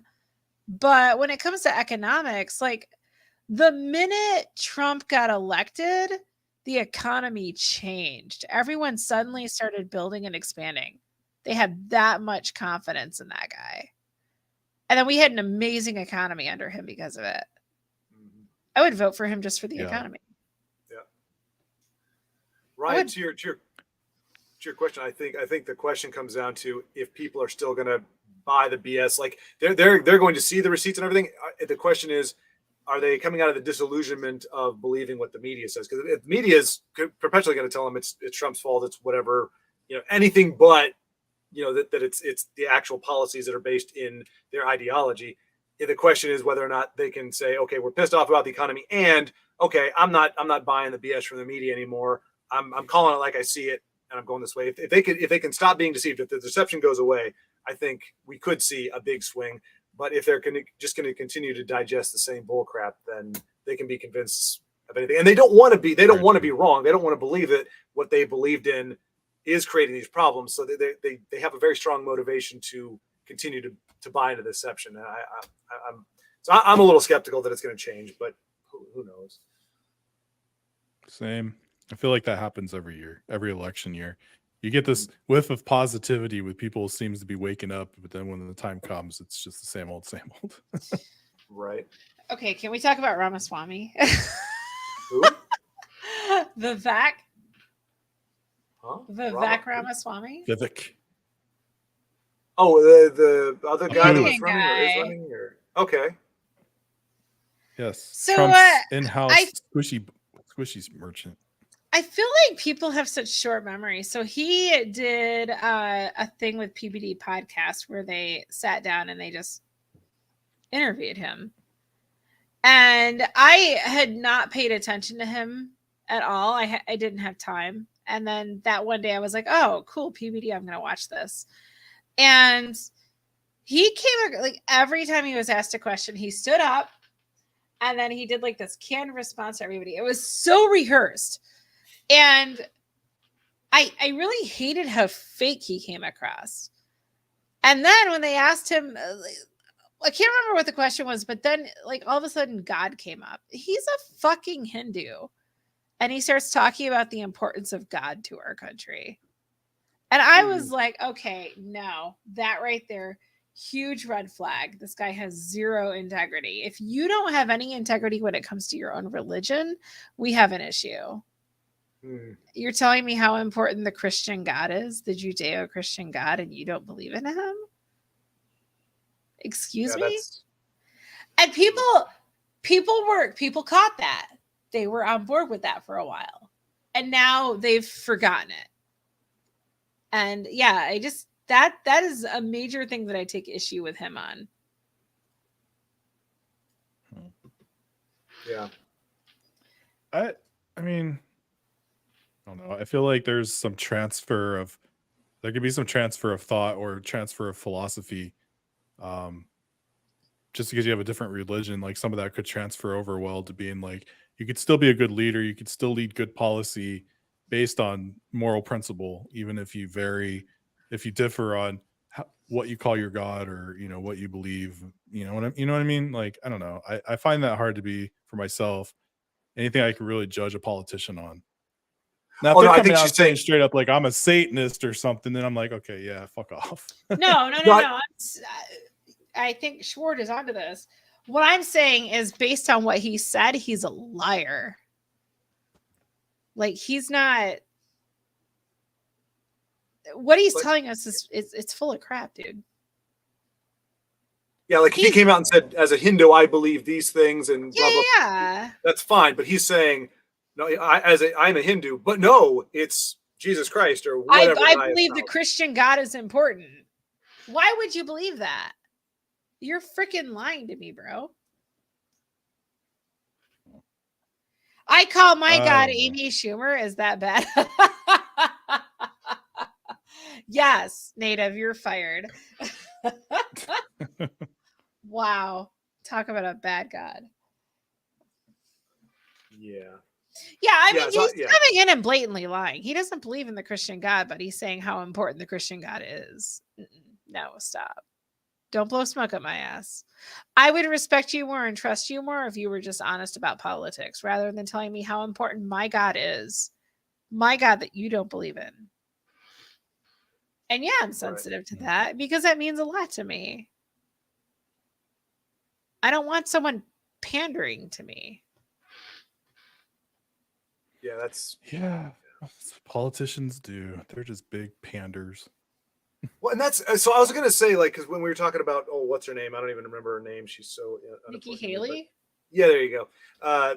So I was gonna say, why is it that we keep getting these like, well, there seems to be a conspiracy to make women look bad because the only ones we get to see are people like her or They're AOC, and you're just awful. like, women are crazy. But counterpoint is like none of very few male politicians come across great either. Like we just seem to get the convergence of lots of money and stupidity. And like that's our politician. That's our Venn diagram of politicians. Like, where's all the bright guys? Where's all the actual like people with backbone that'll actually They're say not what going to it run is? for politics. That's what I mean. Washington didn't want to be president. He's like, I don't want this, and that's what made him a great president. The people that want it, those are the people you don't want to be involved. Like it's a servant position, is a service. At its root, it is supposed to be a servant position. You're serving the country. It's a very literally serving the country. And we don't have servants. We want to rule. We want to lord over. And but yeah, we can't get a sane woman in there. So like I said, they all look. Look, I've had a lot of people here in Michigan tell me I should run, and I was like, no, I don't want to. Well, friends who are Democrats because I have integrity and they know what I stand for, even though I don't agree with them on key issues, which blows my mind that they would vote for me. Like, what is wrong with you people? Right. But, yeah, because like I'm pro-life and they're not, and I don't get it. But they saw how I was in an advocacy organization that I was vice president in, and they loved me because of what I did. And I think it's really a trust issue there. But I had thought about running because of that. Like, what if the Republican Party got behind me and was willing to put me up as a candidate? I would be way better than some of these assholes who are running because they aren't involved, and I actually do care about what's happening, and I would be out there talking with citizens, unlike some people in my state. But honestly, dude, I'm just a normal human being who wants a normal, peaceful life. Like I'm happy being private Catholic girl right now. Just spend my mornings with God. And I see how women, I can't speak as a man, I'm not a man, but when I see how women have been treated as conservatives in this country, it's awful. You have to be tough to be a female conservative running for office in this country. It is not cool what they do to women. It's not. The Democrats claim to be pro-woman, but the shit they say, they are so demeaning. They are the problem. They are the sexists. And the Republican women, because we're not in lockstep with them, we're the ones who take the hits from them. Yeah. So you want to know why normal, awesome people don't run? It's because of that. They don't want to suffer the abuse. They'd rather do other more meaningful things in life. Well, I've thought about it myself, but it's like I would have to, and I know this goes into, a little too much God stuff for folks, but like it would have to be God going, this is what I have geared you for. That, like, I want you in this place. I don't care. Like, I might get shot, I might get whatever, but if God's saying, and I knew that God was saying, this is where I want you. There's no question. It doesn't matter what I want my life to be, when I thought it would be. If I know for a fact that that's what He wants me to do, but if it's not, I sure as heck am not going to get involved, because exactly. You need an anointing. You need something, like there has to be a driving force, and I have no passion for it. I have no love for it. I have no whatever. So, but I got to believe there are some people out there that are getting that compulsion, that like they're being nudged and they're ignoring it. And somebody said, was it Native, was saying JFK took all the best and brightest. I don't know exactly what he meant by that, but I do think people saw what happened. I mean, at least generations ago, people, who were around when that happened, like you see that happen and you hear about things that happened afterward, what he was doing or what he was involved with. And I think there's a lot of people that are just afraid. Like you're like, okay, if I were to do the things that I want to do, chances are it's not going to be Mr. Smith Goes to Washington. It's going to be JFK. I'm going to get shot at some point because I've stepped in the wrong place. I've done the wrong thing. I've pissed off the wrong people. And so there's a fear there. But I think the further we get away from that, unless there's a more recent a situation like that, I think that fear may go away, or it may just be screw it. I don't want to live in a country that's screwed up. I'd rather die, trying to put one forward that's worth a damn. But I don't know. Killer says, great men don't seek power. They have it thrust upon them. It's funny, even at the small level with the Mountain Biking Association, I had someone drive up like 9 to 10 hours away from Western Michigan up to where I lived, because I used to live up on Lake Superior in Michigan here. It's very long when you follow the contours of the peninsula. And he comes up there, and one of the goals was to get me to run for office for that organization. And he managed to do it. But I didn't seek that power. And any advancement I had in that organization was because other people put me there. And when I finally got into it, they kept pushing me into more responsibility. And I ended up basically replacing our executive director without, unfortunately, having the pay of that. But it's true. When someone identifies you as the right person, they're going to push you into that position. But when it comes to American politics, I think it's so different. It's I should tell you guys some of the stories that I have from when I went to DC. Oh my gosh, it was funny. But if you're a Democrat, you're put into office as long as you're a yes person. And if you read back the articles and interviews and just read the history of different people who made it and didn't make it. And like we have Debbie Stabenow, who's finally retiring here in Michigan. She has always voted party line. And that's why she's had a long, successful career with the Democrat Party in Washington, because she always voted the way she was told to vote. And that's how it is with the Democrats. They have a different system when it comes to how they select their candidates, especially with president. And if you don't vote the way they want you to, they're going to get rid of you. They have the power to do that. With the Republican Party, it's true democracy, which is the irony. This is how Trump became candidate for president, because the Republican Party has no power over who becomes their candidate. It's 100% the people, unlike the Democrat Party. So the Democratic voters wanted Bernie Sanders. What, that year? Was it Bernie that they wanted it? Mm-hmm. Yeah. But the Democratic Party has this protection in place with their primary system where they get to ultimately choose the candidate. And so they picked Hillary. And Democratic voters don't know that. They're so pro-democracy, but they don't have a democracy in their primary system. It's the Republicans who have a democracy. And I would say it works to our favor, because I feel like we're not trying to select for good candidates. I feel like the party is trying to throw the elections. I don't know, man. I hate the Republican Party. I do.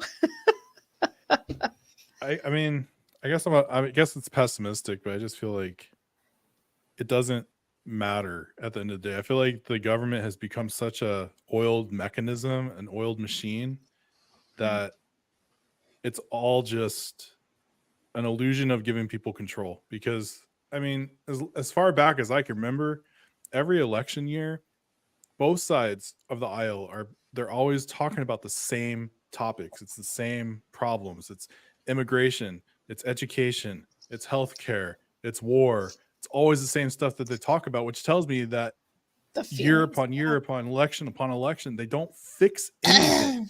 They just have these sets of things that they like to talk about to give people a sense of, hey, vote for me, we can control this. But they don't. They like things are working in the way that they want it to work, and it just kind of makes it feel like, well, what's the point, right? Because the government's gonna do what the government's gonna do. It's like a sideshow. Yep. I don't know. Well, I can't remember. But I don't know.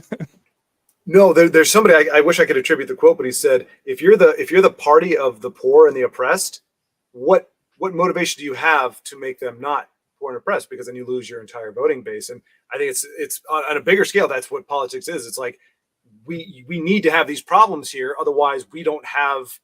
There's no reason for us to continue. If everything's going great, then all the party line, pretty much the entire system just falls apart. So you have to perpetuate the problems.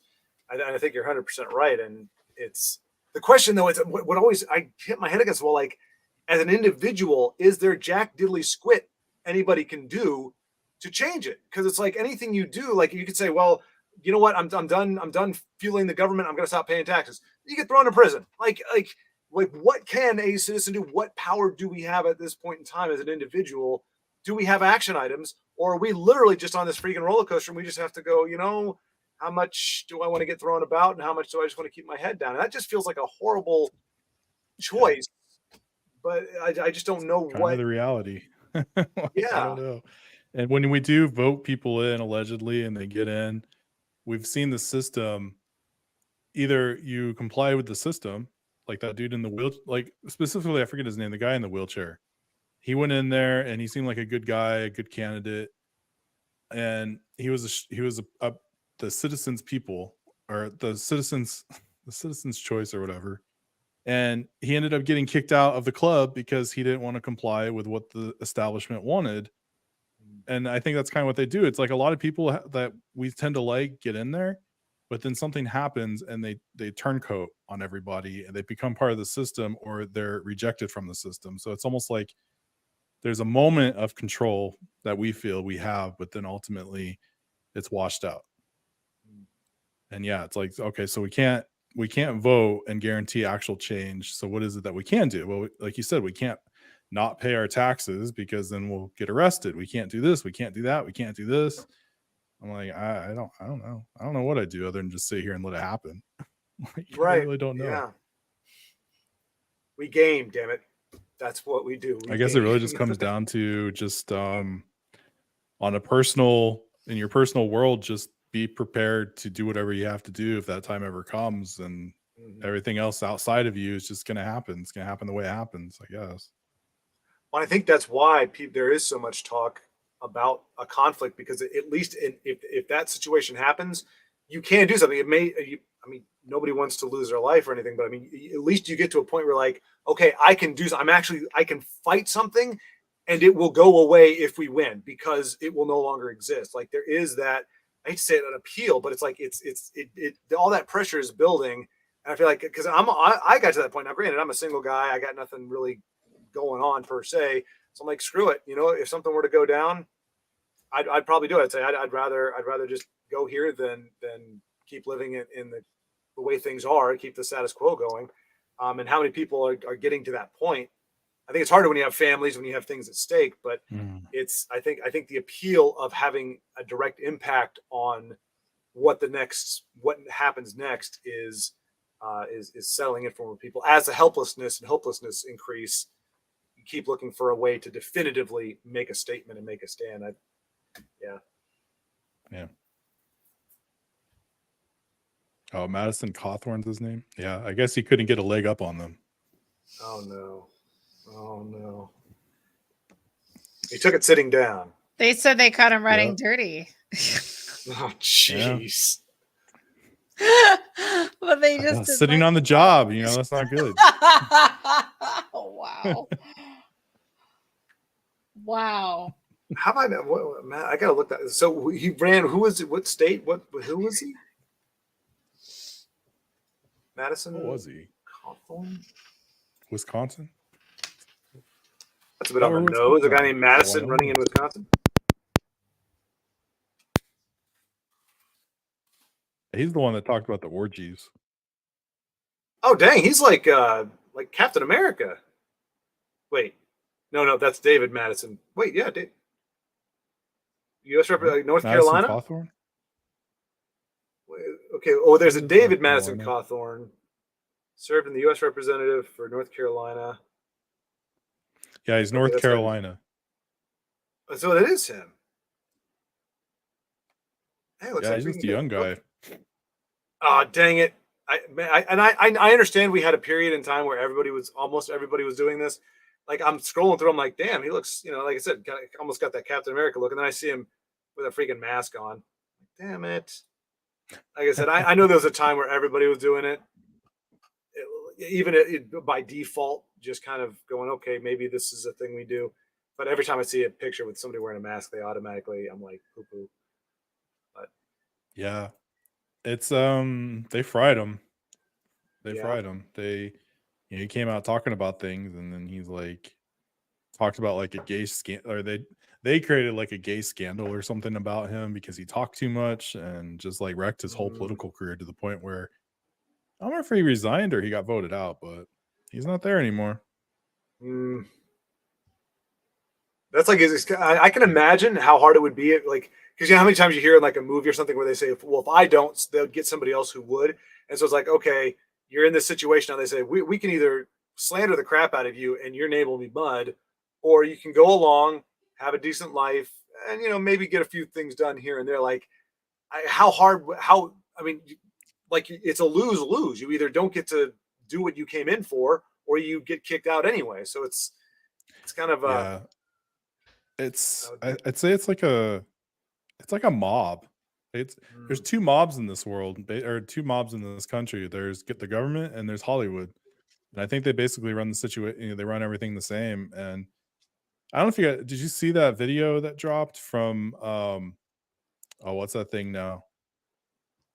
The guy that used to be the Project Veritas or whatever. O'Keefe. He did that undercover with a politician's assistant or something like that, and he like spilled the beans on how they blackmail everybody to change their votes and all this stuff. And I've heard that Hollywood does the same thing. You get in Hollywood, and the first thing that they do is they create a blackmail video essentially of you doing something compromised, and they hold that over. You say, okay, well, we got this, and if you ever stray, we're releasing it. Which is where a lot of like the porn stuff used to come and everything. Sex videos of people, and then they'll use that against them. Yeah. This guy was saying that's like one of the first things that the government has people do is they put them in they don't go say, hey, well, I guess they could, but they're not like, hey, we're going to film you right now and do this. It's more like invite them to a shady party where it's being filmed and shady things happen and they get that on camera. Yeah, but exactly. I guess that's like one of the first things they do as introduction to the government, allegedly, is create a blackmail video for you so they can control your vote. I hate to say it, but I almost want to believe that just because that would explain so much. Like you like, remember I was saying like where all the good, like maybe there actually are some legitimate, good people that go in and that would be, shakers and movers or would have a spine. And then like that would actually explain why they end up washing out more so than just being turd muffins in general. Is that the they can't say publicly video? I think so. It's the one that just came out a couple days ago. And then there's one where he takes this. I think it's the. Yeah, I think this is the one. I'm sorry, Shord. What were you gonna say, Shord? Oh crap! No, it's gone now. If I remember, I'll bring it up. You're pretty high up in the government. Yeah, I'm fairly high up. I'm good at keeping secrets, and so I manage 2 federal agencies, the State Department and USA. And you're gay as fuck. When you say And you're I love that he's posing as a gay guy. Protecting. I know, right? With his glasses. That's his whole gig. It's like Clark Kenning it right now. Yes. Information. And we are like the president's voice when we go into meetings in terms of discussing and promoting the president's priorities. Is he going to be the nominee? Yes. And she will be the vice president nominee. Yeah. There was a debate about removing her from the ticket, but sadly they didn't. She can't keep black staff. They quit on her in mass. But She can't keep staff. Yeah, I know. He's got dementia.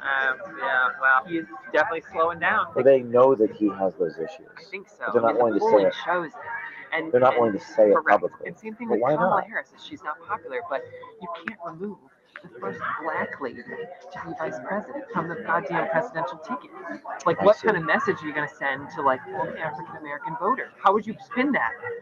People. That's how much they look down on black voters. Like, she's a woman and she's multiracial. I think that they're really concerned about this. But they won't say it. Well, I guess if they say it publicly, Correct. that Biden Can't say it is, publicly. they can't say it publicly. No, they got to Do they toe say the it line. privately? But they won't say it publicly. Correct. That Biden Can't say it is they can't say it publicly. No, they got to Do they toe say the it line. privately? I mean, I'm just telling you what I've heard. Like, you're just- yep. You're just telling me the truth. Does it make sense? No, but I mean, that's what I've heard. I've had a meeting with Michelle Obama at one point when I was an intern, and someone asked her, "Will you ever run for office?" And she said no. They had a camera a couple I said, "Oh, tables it's my down from husband this has had to guy. go through, and that does not interest me. People would be like, "Well, I don't think we should have." He's to." I don't know how they pull this off. It's like, you're not going to get the vaccine, and then you're going to go expose my family in Exactly. the hospital Exactly. to your vaccinated COVID. Like, So you work in cybersecurity for the White House, and my question is, oh, there's other people there. What are you doing on a meeting? with James O'Keefe. What type of cybersecurity operation are you guys running over there? We're running a good cybersecurity operation. Well, obviously not. Oh, that's his intro. I'm amazed he can still like pull this kind of thing off. What is this clown show you guys running over at the White House? Videos like these will be brought to you in part He's such by a guy support next door funding look, from though. Citizen I love Journalism him. I Foundation. do. Now you can make a tax-deductible donation to support I'm just glad he's still Citizen kicking. Foundation's independent journalism. Please go. Wait, there's more to this video? What? Yeah, that was just the intro. Oh my gosh, dude.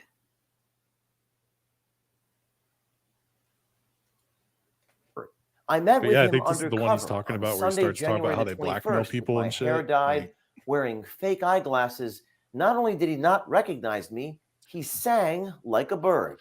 His social media, which was scrubbed It's after always my the initial ones meeting who with are him, like sexually says he likes charged. They long will walks tell you on the everything. beach and diplomatic negotiations. Isn't that interesting? Are you familiar with the Kennedy School at all? Harvard? What about that? Yes, I'm in the executive education program there at the Kennedy School. Really? Yeah, so I got a job at State Department. It's like I essentially started at Georgetown and I applied at State. I went to Georgetown for my master's, where I studied when I joined the Darling, you need to find security Jesus. studies That's really program what it in comes the down School of to. Foreign Service. So when I was there, I focused on like cybersecurity and technically cyber intelligence. So like the espionage and the spy game. Why doesn't the left have a James O'Keefe exposing conservatives? You know, Native. I think you're aware of the answer for that.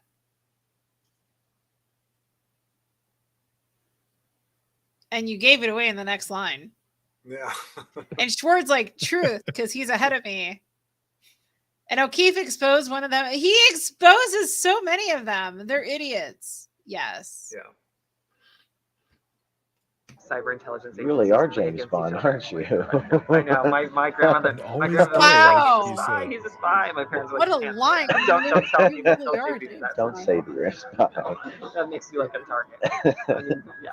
Yeah. But Wow. yeah, no, I'm not a spy. I work for the White House. I do oversight and management, and so my job is to help oversee like responses to cyber incidents and cybersecurity problems. And so I manage 2 federal agencies, the State Department and USAID.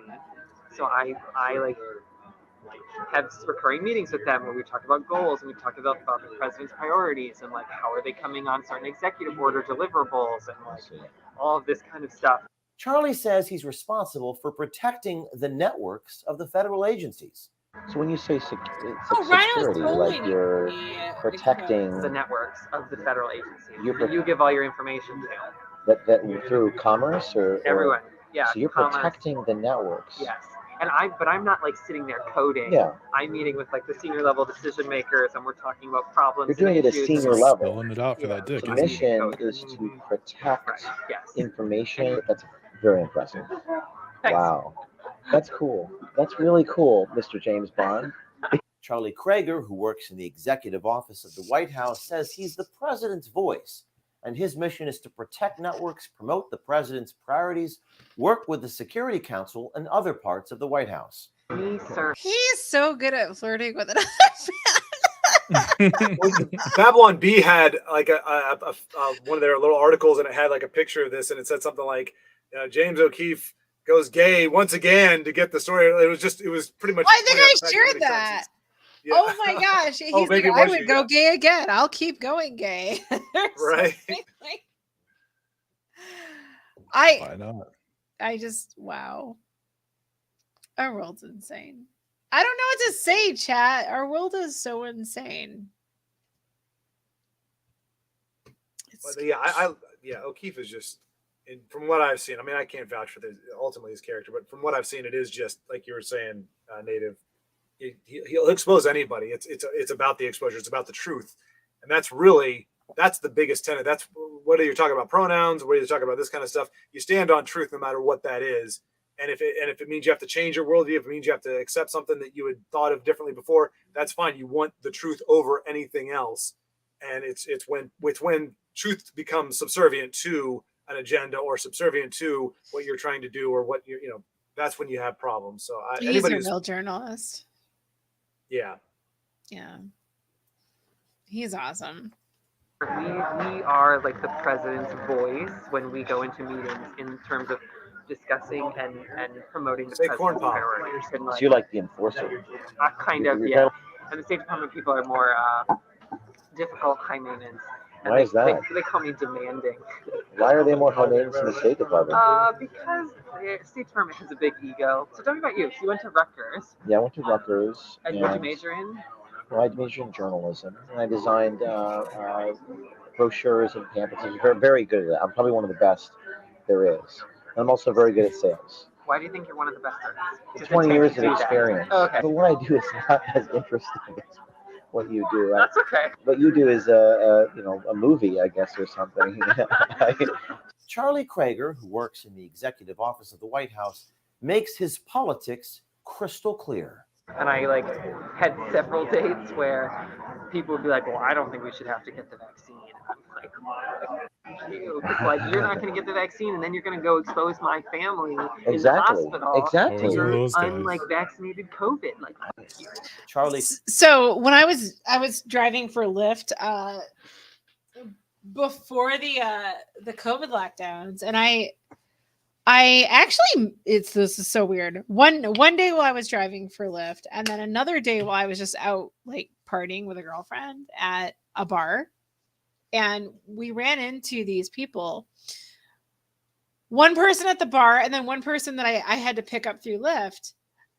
They were working for the Democrat Party, and they were there for grassroots efforts. And the interesting thing about the woman is she was from Chicago, and she didn't give me an exact address to come to. So it was a little bit of a challenge finding her. I had to teach her that when you're at a house, the house address is the front door, on the side of the house there at the front door. She didn't know that. The other guy I was trying to make peace with him. I was like, yo, hey dude, blah, blah, blah. Sorry, blah, blah, blah. And he's like, well, I'm a philosophy major. So blah, blah, blah. And I just kind of laughed at him because I made him look like an ass earlier at the bar because I actually know what I'm talking about. I have a fucking kid who's a philosophy major trying to sound superior to me. And I have a real degree. No offense to philosophy majors, but yeah, when you're working for the Democratic Party, you probably don't have all that. I'm just saying. And it was just really interesting, but two of the dumbest people I ever met were working for the Democratic Party. And they prey upon people who are idiots, who cannot critically think, because you can't, when you're trying to destroy a country, and they are, I mean, face it, it's the new Marxist movement. You cannot hire people who think for themselves. And this guy actually believes that everyone has to get a vaccine to prevent you from getting sick. And it's like, no, you get the vaccine so you don't get sick. That's how vaccines really work. And Right. he doesn't understand that. Like, yeah, I'm a little like it. Well, and giving some kind of credit. Maybe this was an interview from like a year ago. Because sometimes it takes a while for them to process. If it's 2 years ago, maybe I can understand that kind of ignorance. it's not. It's not because it was in the last year that he left Project Veritas. Oh, that's right. Yeah. So that's willful ignorance. At that But point. when it comes to vaccine science, as a sixth grader in the 80s, I understood how vaccines worked. It's right. that simple. Well, that's what they keep saying. They kept saying we're following the science. I'm like, the science hasn't changed. Like, Exactly. a virus is still a virus. It still behaves. Vaccine, and they're trying to change definitions just like they do with gender. And people really need to push back against this. No, a vaccine, if you get the vaccine, no one is a threat to you. And people really need to freaking push back. He probably has the same viewpoint about BJ. Yeah, I'm sure he's an advocate, Native.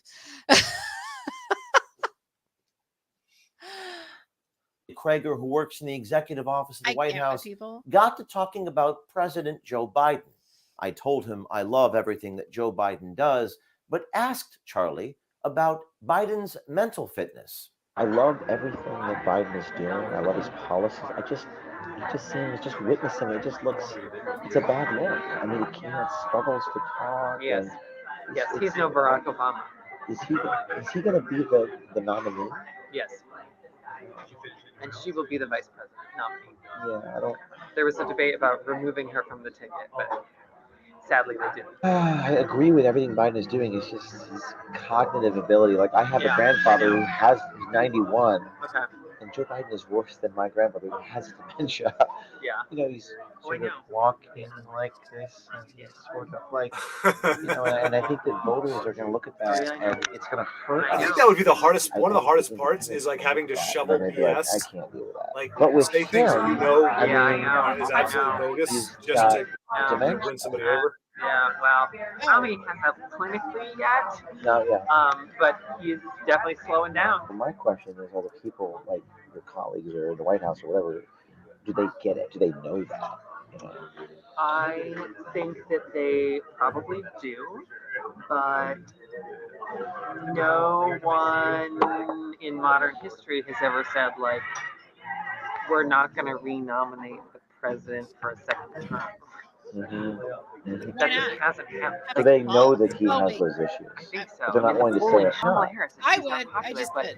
you can't remove the first black lady to be vice president Yes, from you the goddamn can. She's a presidential ticket. moron. Like, what kind of All right. message do you Can send I, to, like, guys? Can I? Are you guys okay with me saving you from this nonsense for something that's? Oh, please, yes. Sure.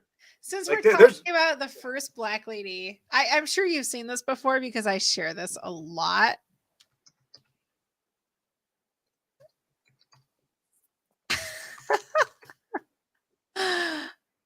I gotta find it. Oh my gosh. No, don't make it hard to find. Oh my gosh. Just because she's the first black lady vice president. I feel like there's something that we need to share as a community because we're family, right? That's right. Hi, I'm Oliver Bartholomew, and I'm 16 and a half years old, and I'm the speaker of Kamala Harris. My mommy and daddy say if you find a job you love, you'll never have to work a day in your life. Morning, Frank. Yeah, hey, Oliver. And my parents were right. Ever since I was little, I liked words. Writing words is fun, so I made writing words my job. Every politics person has a writer, like me, to make good words for them to say. Space is exciting. Space, it affects us all. And it connects us all. Got that idea when I was thinking about space and how big it is. Man, it's big. It's not all fun though. Sometimes I have to write about bad stuff, like war. Ukraine is a country in Europe. It exists next to another country called Russia. Russia is a bigger country. Russia is a powerful country. Russia decided to invade a smaller country called Ukraine. So basically that's wrong. It's cool to see the words I've typed good actually get set on TV. It's fun. I like it. Once I thought it would be neat if Kamala wore a blue suit and told people she was wearing it. Because I like blue. I'm a woman sitting at the table wearing a blue suit. It's cool because the suit's blue. And it's the color of the sky.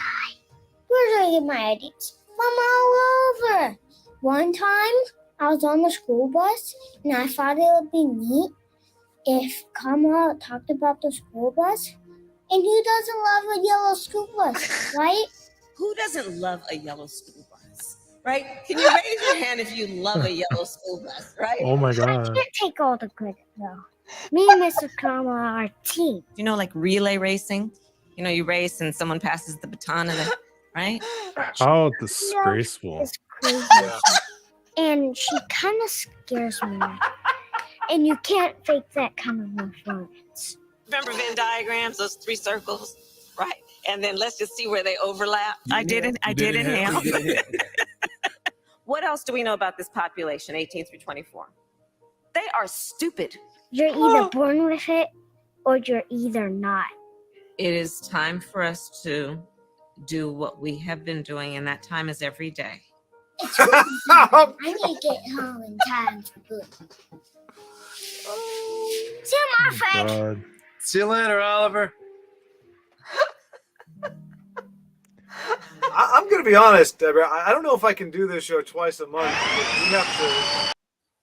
I mean, my brain is being bludgeoned to death tonight by inane stupidity. It's a lot of information. Yeah. That's one of my favorite. That's probably my favorite Babylon Bee video. It's so good. Oh my gosh, dude. But here's the thing. For me, it's not funny because it's true. Like, I mean, it's funny, legitimately funny, but it also hurts because it's like they didn't have to doctor that up. That's literally how stupid this woman is. Like, she literally is that vacuous person that you're just like, really, how did you get to be this age on this planet? Is she though? I mean, I don't know. That's what's so hard to believe is like it's known and it's on record that politicians of all kinds will talk to the base that they're in their language and their their syntax. They'll put on the voice. Like all the like Hillary's done it, Obama's done it, they've all done it where they'll change how they talk because they think that's how the people they're talking to talk. And I just really wonder, I mean, Kamala has to have some sort of intelligence to get where she got. So I'm just wondering, like, how much is that's how low they think the government believes everybody's intellect is. I do think, though, she's definitely a token. I really do. I mean, come on, her and Biden, come on. Oh, yeah. I mean, that was a stolen election, though. So that's right. I said that. Yeah. No, I agree. Yeah, that's definitely. I do think there is a difference between like I have these coworkers that I work now. I sound like her. Gosh darn it! But my coworkers, the way they talk to me is very different. As soon as they get on the phone with like family members or whoever, like they for reference, I work with 98% Black. Like we're overnight drivers in warehouses. Yeah. But so they're talking to me a certain way, and I'm like, okay, cool. And then I hear them talking to their friends or whatever, and it's a completely different dialect, different style, different voice. Everything is, and then they turn back to me because I'll say, oh, hey, did you get? And they'll be like, oh, what's going on? And it's a completely different way of talking. So I learned that in the military. Yeah. So, but that to me is different than saying sentences that don't actually make sense. Like it's like you can talk down to people and be like, do you want to go to the store? But you don't say the store, building, places, people, cucumbers. Like she is just so inane that I don't even know that she's like. I hear what you're saying. He is about this. It's great. It's just so bad. I mean, words are being murdered on a daily basis by her. It gets there is a here. murder on TV every day. Oh my gosh. Serial killing. She's I do not aspire to be like her. I think I'm good. Yeah, I'm good. AOC's not much better. Like before things really went to the shitter, they were saying that the average person graduating school was like at a 6th grade reading level, I think. And I'm just like, what is it now? Like 3rd grade? Honestly. If that, yeah. Some of them can't read, legitimately can't read. Yeah, and she talks like somebody that can't read or, And then think of how many people on Twitter who cannot read context. Context is completely lost terrible on them. for people. Yeah, and that's something that was normal for me growing up in a public school. Like we were taught context. So like, what in the hell? That's why the media likes to use it as a weapon because they know that people don't grasp context. It's funny. Anytime something bad goes down in the Catholic Church, someone in the Rumble community tags me on Twitter, and I wake up with a tag, and it's like, Yep. I'll get back with you in 4 hours. But like the last time someone did it, I looked at it and I was like, there's no way in cold hell the Catholic Church would approve that. And then I responded, I was like, That's not true, dude. And I didn't even look at it. I was just like, it's not true. And that's the first time I didn't ever look at a document and just say it's not true. And I was right. I was right. When I actually looked at what it said, I was like, oh yeah. Because my church will not go down. It's just not how it is. And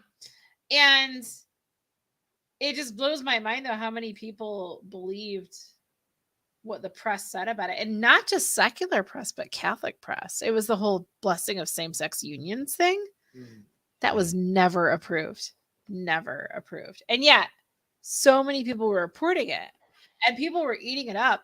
And you would show them like just proof, like this is what it actually says.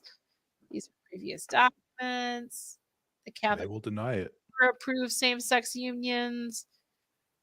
Learn what a blessing is, bro, because you're a sinner and you get blessed all the time. We bless everything, you know. The whole point is to help you come closer to God, not because you're perfect, because you suck, and that's why you need to come closer to God. That's my words, not them. And they just, I really honestly believe people choose not to believe the truth of the matter. They want to hate the Pope, just like they want to hate whoever is bringing the truth in politics. They are so averse to the truth. And I just keep asking, how do you handle that? How do you handle people who just don't want to believe what's true? And I don't have an answer for it because I'm not one of those people. It's not like I've overcome that. I've been wrong about things, but when I found out what the truth was, I clung to the truth. So what do you do? I don't have an answer for that. Well, for those who are inclined, and I've resigned myself to this. I had a conversation with a guy that kind of the same thing, doesn't want to see the truth. Praying is all I can do. And people would deal with it differently if that's not your thing. But as a believer, I just go, God, I can't reach this guy. I can't get to his heart. I can't get to his brain. There is no way. There is so much pride. There's so much religion. There's so much BS. And literally, God's word to me was, he's drinking from a poison well. He was coming at me with all this stuff that, this is stuff. He's like, man, I can't. Come on now, I can't believe you don't believe this. You don't understand this. And it's like, dude, you are so deceived. You've been buying this bull crap. They're so hateful, I'm not gonna do that. And they don't get it. Yeah. God would not call you to be that hateful towards somebody. And they don't understand that. That's what's crazy about it. Yeah. But that's, and there's, it's crazy. I have to look it up, but I'm like, there's a proverb that says, he who talks, corrects a fool does a good thing. And then there's another one that says, he who talks to a fool or tries to reason with a fool becomes foolish in himself. And I think it's like you said, it's context or it's situational. Yeah. There's just some people and I think that's where the wisdom, you have to pair it with wisdom and go, okay, God, is this somebody who is actually seeking truth? And if they are, I can at least plant a seed, if nothing else. And if they're not even gonna waste my time, because and God's the same way. It's like, don't throw your pearls before swine. Don't waste your time. Don't waste your energy. There are people who are just do not want to see the truth. You're just going to beat your head against the wall trying to make them see it. You just go, you do your thing, and until it directly conflicts with what I'm trying to do in my life, you can walk to destruction all you want, because that's where lies lead. That's where anything that's not truth, it leads to destruction. That's just the inherent truth of it. It's aligned with destruction, and it's like, well, you can pursue that if you want. I'm not happy about it. I don't rejoice in it, but no, it's frustrating because it's like, I don't get why people do that. And it's funny because I was just reading one of the church fathers. I was reading On the Providence of God by St. John Chrysostom, and he actually had several chapters where he mentioned scandal. Is the person who put the truth out scandalizing others, or is it those who choose to believe the lies about it scandalizing themselves? And he brought up scandalizing themselves, and I was like, holy crap, this guy is like one of the early church fathers, and this so applies to what we're seeing with I don't even know the Latin of the document, but the church blessing crap. I'm a next gener. I don't do Latin, but I was like, this applies to now, because these people are like trying to blame the Pope for putting the document out at the wrong time, or like, why would he even address this? That's a dumb question in 2023. Honestly, why would you address that? Come on. Like, transgenderism and homosexuality in 2023. Shut up. That needs to be addressed by the church. Shut the hell up, people. Oh no, he's addressing it. But like, it's true. They're choosing to scandalize themselves because they're misreading what he put out. Simply put, he's blessing same-sex unions. He literally says, "No, we don't bless the unions." And you're saying it's crazy. People are idiots. Well, that's why when you say diabolical, or you say that there's something, I mean, I understand for people. I mean, even if you don't want to go God side, just go something supernatural, something outside of our accepted norm, what we can see and everything. There's something in the water, there's something in the air, if you want to put it that way, because there's no other reason to be so anti-human, anti-truth, why would you be so averse to that? When you hear these people talk, they talk about humans as if they aren't one. They talk about these different things, and it's like they are diametrically opposed. Every single issue, every single thing, they're on the wrong side of it. It's like, that can't be a coincidence. Like you know, broken clock is right twice a day. They're wrong every single time. They're just diametrically opposed to anything that is actually true. Because they're pushing propaganda. Seriously. Hey, what's interesting is all these people on Twitter who are like, well, I follow the science. Well, I actually studied science in college. And I can tell you, the great majority of the time, the people who say I follow the science have never studied science. They don't know what it actually says. And as someone who studies science at one of the best science schools in Michigan, in the nation, honestly, I have never seen anything between science and Catholicism that refute each other. And I'm sorry for people who aren't Catholics, but look, we're the OGs, and you cannot be a fundamentalist religion and get it. You can't. Fundamentalism doesn't work. But like, there's nothing between actual Christianity and science that refutes each other. And that doesn't make sense that they would, because science is the study of how things work, and theology is why things work. And why would God create something that refutes him? That doesn't make sense. People really need to start thinking about that. But yeah, I've never as a student of science have been challenged by science when it comes to my belief in God. Ever. And I've studied some crazy shit. Seriously. That whole top shelf back there is business and science. Oh, geez. Yeah. It's mostly science. Yeah. Including evolution. Yeah. She is educated. Yeah. I've wasted a lot of money. Not the one with the 6th grade reading level. I don't have the 6th grade reading level, no. Yeah, which is funny when people are like, well, you're reading comprehension. I'm like, bro, you have no idea.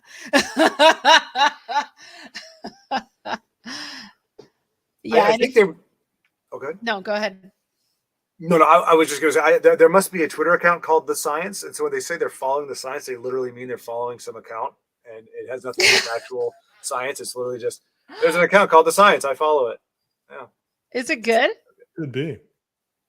No, I'm saying that's the only possible explanation, because they're not actually following anything science. There must be an account just called The Science. And they don't know science. And then the other thing is, like, these pro-abortion people, they're like, I follow the science. And I'm like, well, oh, cool. I actually worked the science for 5 years. I was an ultrasound tech. You're wrong. Well, as we know, that's Fauci's X profile. That's what they're following.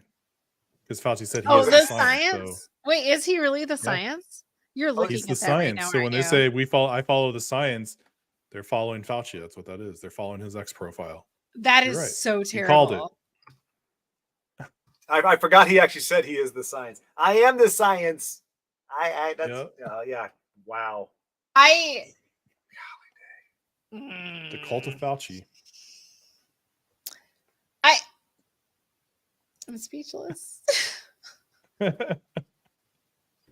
Okay, like why people chose to believe him? Like. Well, again, people are ignorant. They don't know anything. But like, what blows my mind though is when healthcare workers fall for it. Because I have an associate's degree, 2-year degree, 2 years. And granted, it's one of like 10 2-year degrees that makes more than any bachelor degree, but it's Associate of Applied Science and Diagnostic Medical Sonography, aka ultrasound. And what you study is like ultrasound physics mostly and etiology or like pathology. You learn what goes wrong with the body and why and what it looks like. So that's a pretty freaking awesome education, honestly, for a 2-year degree.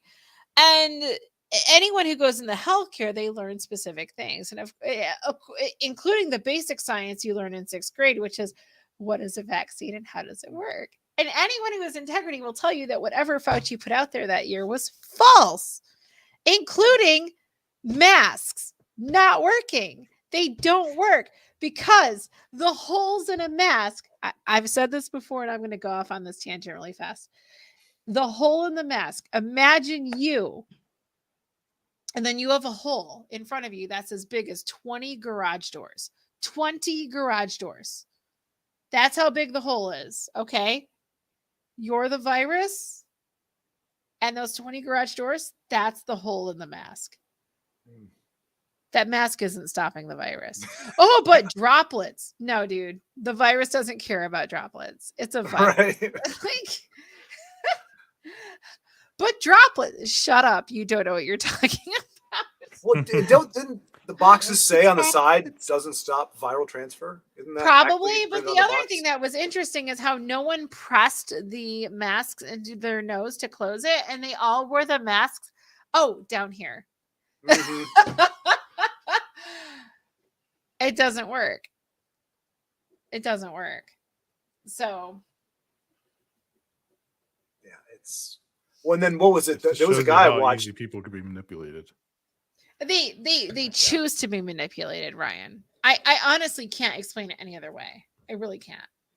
But why would you choose to be afraid like that? Like that's where, and it's more of a rhetorical question because we know father lies and all that stuff, but it's like you're choosing to work yourself into a panic. Like you're choosing to believe all this crap, and that essentially fear. You're embracing a life and existence of fear and terror.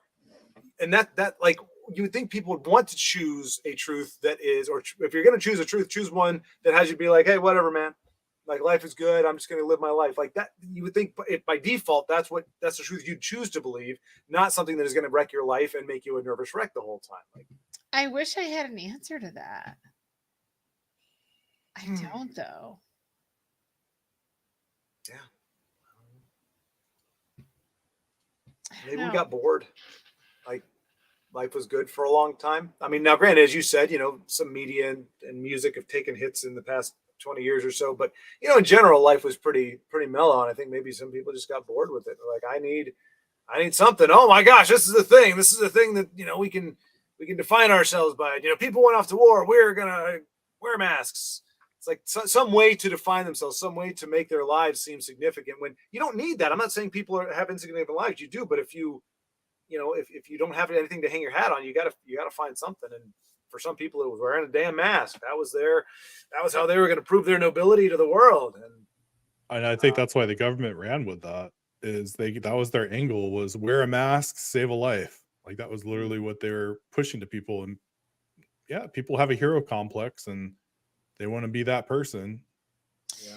But I'm pretty sure the government had science on the effects of that by then. Like you really have to think about that, because look at how much damage that they're now saying, like, there's so many negative effects on kids after going through the mask era. Oh, yeah. And then, like, for me, I hated it because you couldn't tell. Like, I'm a freaking introvert. I don't necessarily talk to people. I use facial expressions. Like, if I see you, I'm going to smile and just smile and nod. And if you can't see the smile, there's an issue. And fortunately for me, I lived in a community where most people weren't wearing masks and they just said, screw it, this is stupid. And we actually talked to each other, but it was still weird. Like, people are not meant to be masked. And that's the other thing that pisses me off. Like, they're like, well, you have to wear a mask to save yourselves. And it's like, your body is designed to save you from viruses. Like, seriously, just stop. But old people, well, if the vaccines actually work, the old people can get the vaccines. Mm-hmm. But you need to get it so they don't get sick. No, that's not how vaccines work. I haven't had a flu vaccine for probably 15 years now. And when I was in healthcare, I had to sign a waiver every year. Like, I'm not getting the flu vaccine. And the reason I didn't get it is because I always got sick. And people are like, well, you can't get sick from a vaccine. I mean, the whole point is to keep you from getting sick. And it's like, no, your body responds to the vaccine. And that's how you don't get sick, so to speak. However, some of us respond very well to the vaccine and we get symptoms as if there's a real virus in or as if there's a living virus in us. Mm-hmm. Because oftentimes there are real viruses, but they're dead. And I would always get sick from the flu shot every time I got it. But when I stopped getting the flu shot, I realized I got the flu once every 7 years, and it sucked. It sucked. Like the last time I had the flu 2 years ago, I think it was 2 years ago. Yeah. 2022, Memorial Day. It fucked up my holiday weekend that I was looking forward to for several months. I was really sick for about 5 days. I had a high fever. And then I had myositis, because you get that if you have a fever, because I wouldn't take anything to break the fever until I got to 102, which means I had pus in my muscles for the next 2 or 3 weeks. So I was in a lot of pain for 2 or 3 weeks because I chose to use the natural method for getting well. Now, should I have gotten the flu vaccine? No, because I get the flu once every 7 years. And I work from home. So I missed 1 day of work.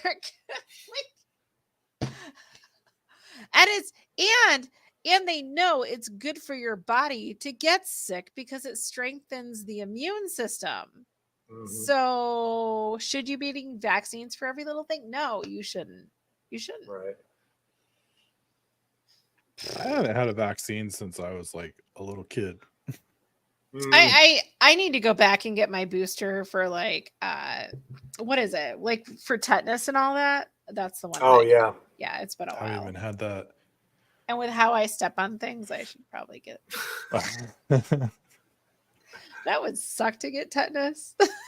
Oh, yeah.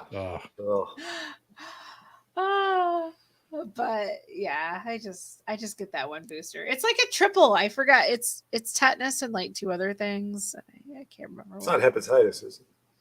No, hepatitis is its own triple thing. Okay, yeah.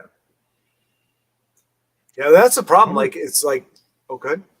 I was just saying, I wonder how long before they start injecting or combining it with the COVID shot or whatever the hell it is. Mm-hmm. Yeah.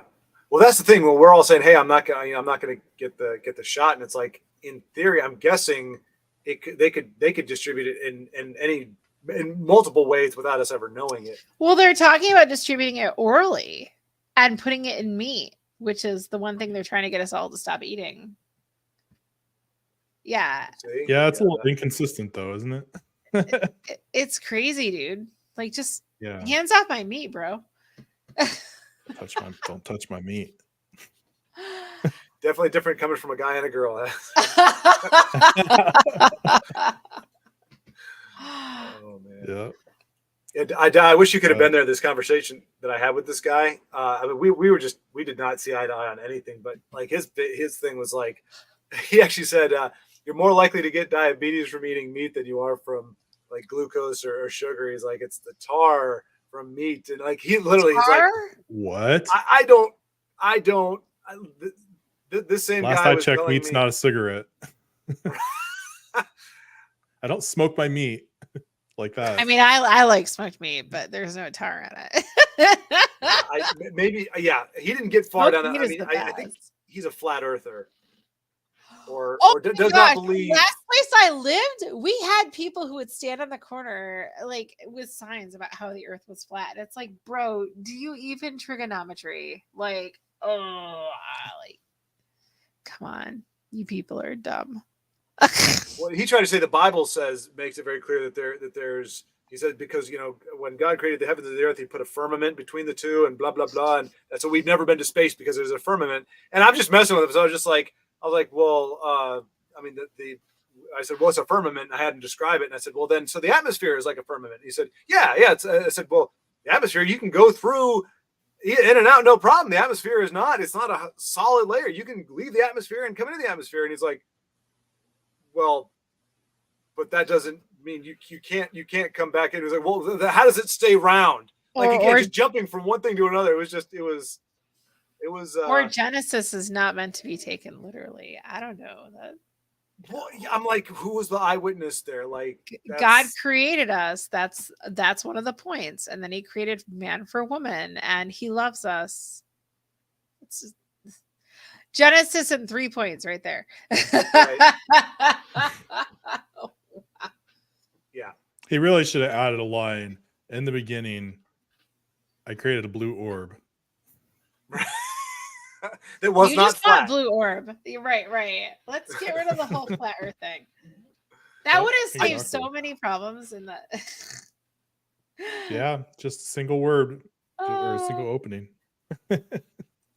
You know, he probably did, but again, like it's crazy because when you like read Revelations too, like you realize that the like what John was what he wrote down was just what a mind existing in that time, how that would process the images that he was seeing in his vision. So God probably was being very clear to whoever I don't even remember who exactly who literally wrote Genesis, but like he was probably very clear. He's like, look, it's round, it's spherical, and the guy's like, well, I get, like he didn't get it. And God's like, oh, all right, we're not gonna rewrite the whole thing. Just we'll leave it at that. But you forgot about the round part. This is gonna come to bite us in the ass later on.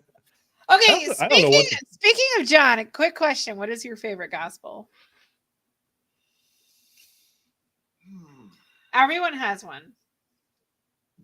I don't. I would have to. Like, I have favorite books, but I've never really parsed out like consistently. I mean, it's only 4 books. I know, but like the differences between them. I mean, a lot of times they overlap. Sometimes it's just a slightly different variation on a different story. I don't think it's Matthew. That's for whatever reason. The only thing I can remember is I thought I enjoyed the latter one. So it would either be Luke or John. John is the lighter one. Isn't that the last one? That's the last one. Yeah. Okay. Yeah. But Luke is very succinct. Like he's a lawyer, I believe, or he's a historian, basically. Right. So I think I liked his more. You like it just super direct, not the apocryphal gospel. Right. Right. It's not woo woo. Yeah. That's what it says in my the woo woo NIV.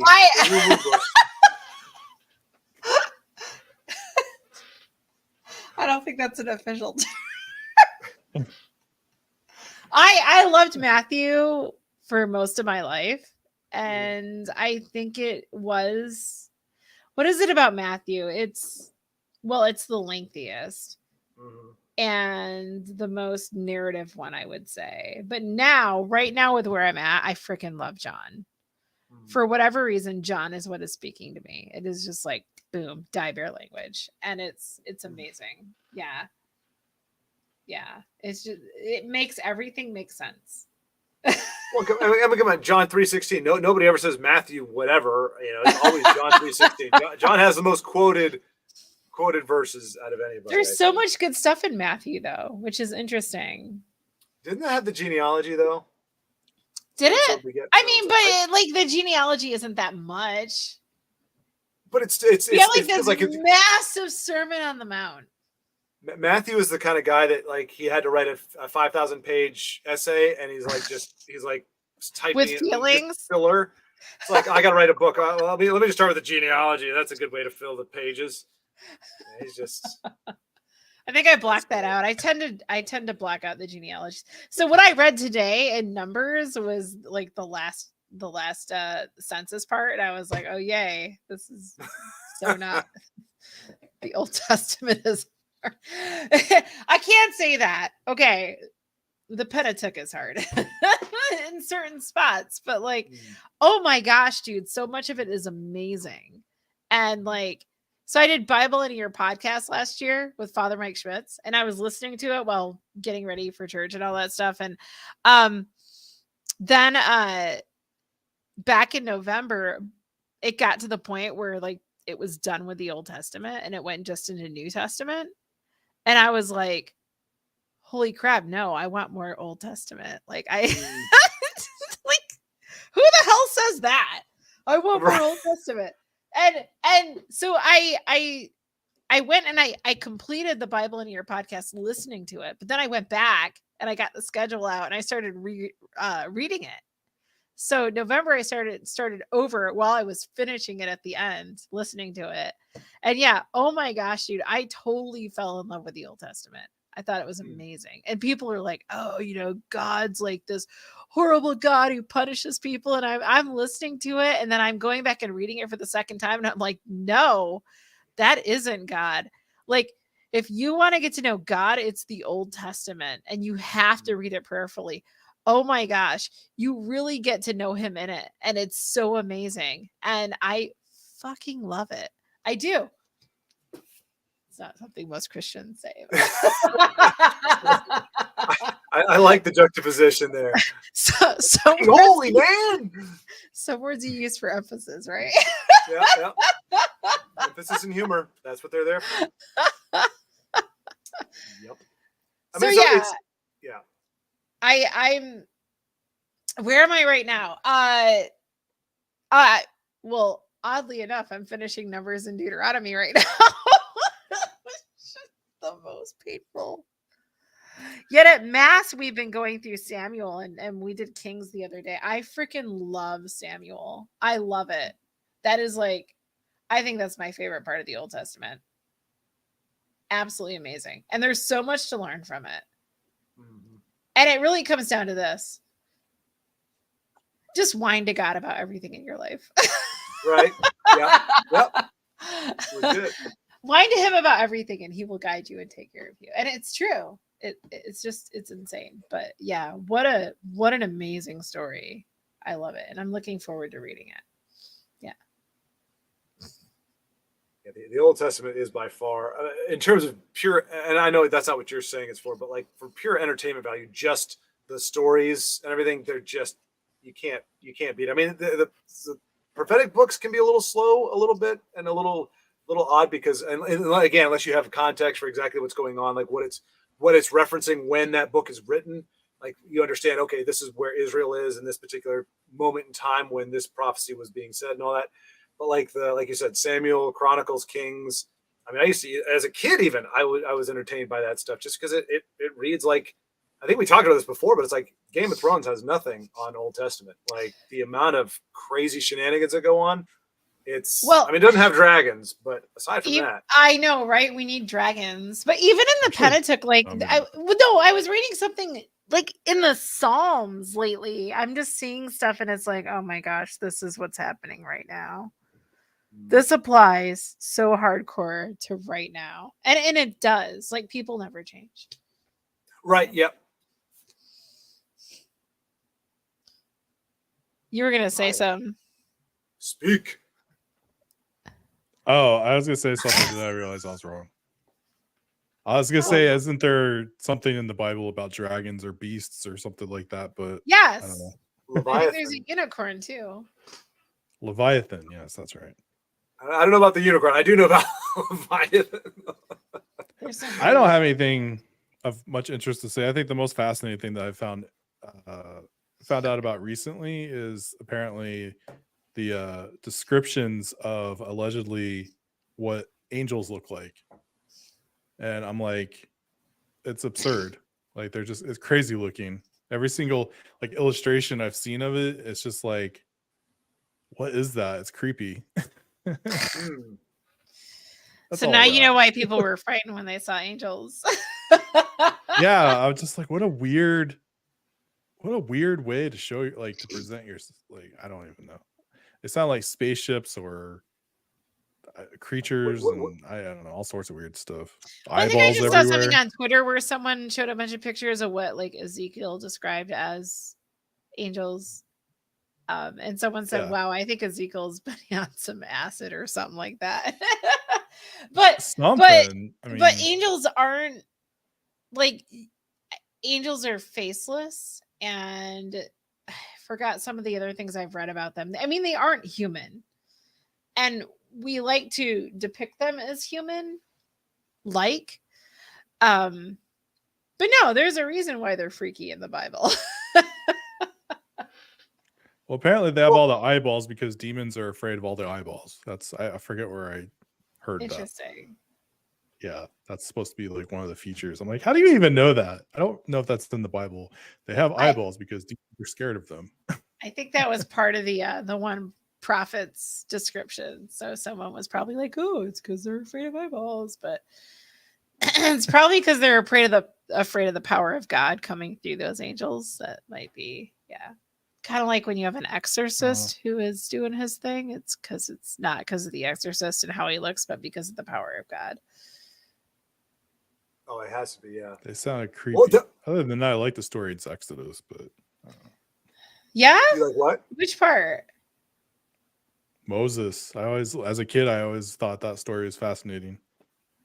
Yeah, I honestly love Jacob. That's so insane to me. Yeah, he's kind of a turd muffin. A turd muffin? Yes. Why? Because he messed with his brothers at the end? Yeah. Well, yeah. Well, I mean, yeah. Granted, Esau, like, he stepped in it, but Jacob put it out there. It's tricked his own his father. brothers tried to kill him. Not initially. His brother tried to kill him because he tricked him. Esau didn't want to kill him. He shared a dream with them, and they didn't like it. You're talking about Joseph. Am I talking about Joseph? Oh, I am Yes, talking about that's Joseph, what not Jacob. Sorry, wrong name. Wow. Hell. Well, and Joseph is interesting depending on how you read it, because I've heard the way some people interpret it makes him sound like he's like, again, not bad, but he's kind of like cocky. He's kind of whatever. Some people, the way they interpret it, it makes him sound like he was just stating fact. Like, he's like, oh, did you guys know this? Like, I had this dream where, you and our father bowed down to me. Like, you can present it that way, and he's not a jerk. Or you could be like, oh, guys, I had this dream where I was like awesome and dad bowed down to me and you guys bowed down to me. It's like, I could see them wanting to kill that guy. But so it's like, you just don't know. But when you read about his character later on, I think it's more of the innocent, like, just like, how cool is this guy? It's like not thinking like you guys would be subservient. He did the It's just right like, thing, right? He isn't always this cool?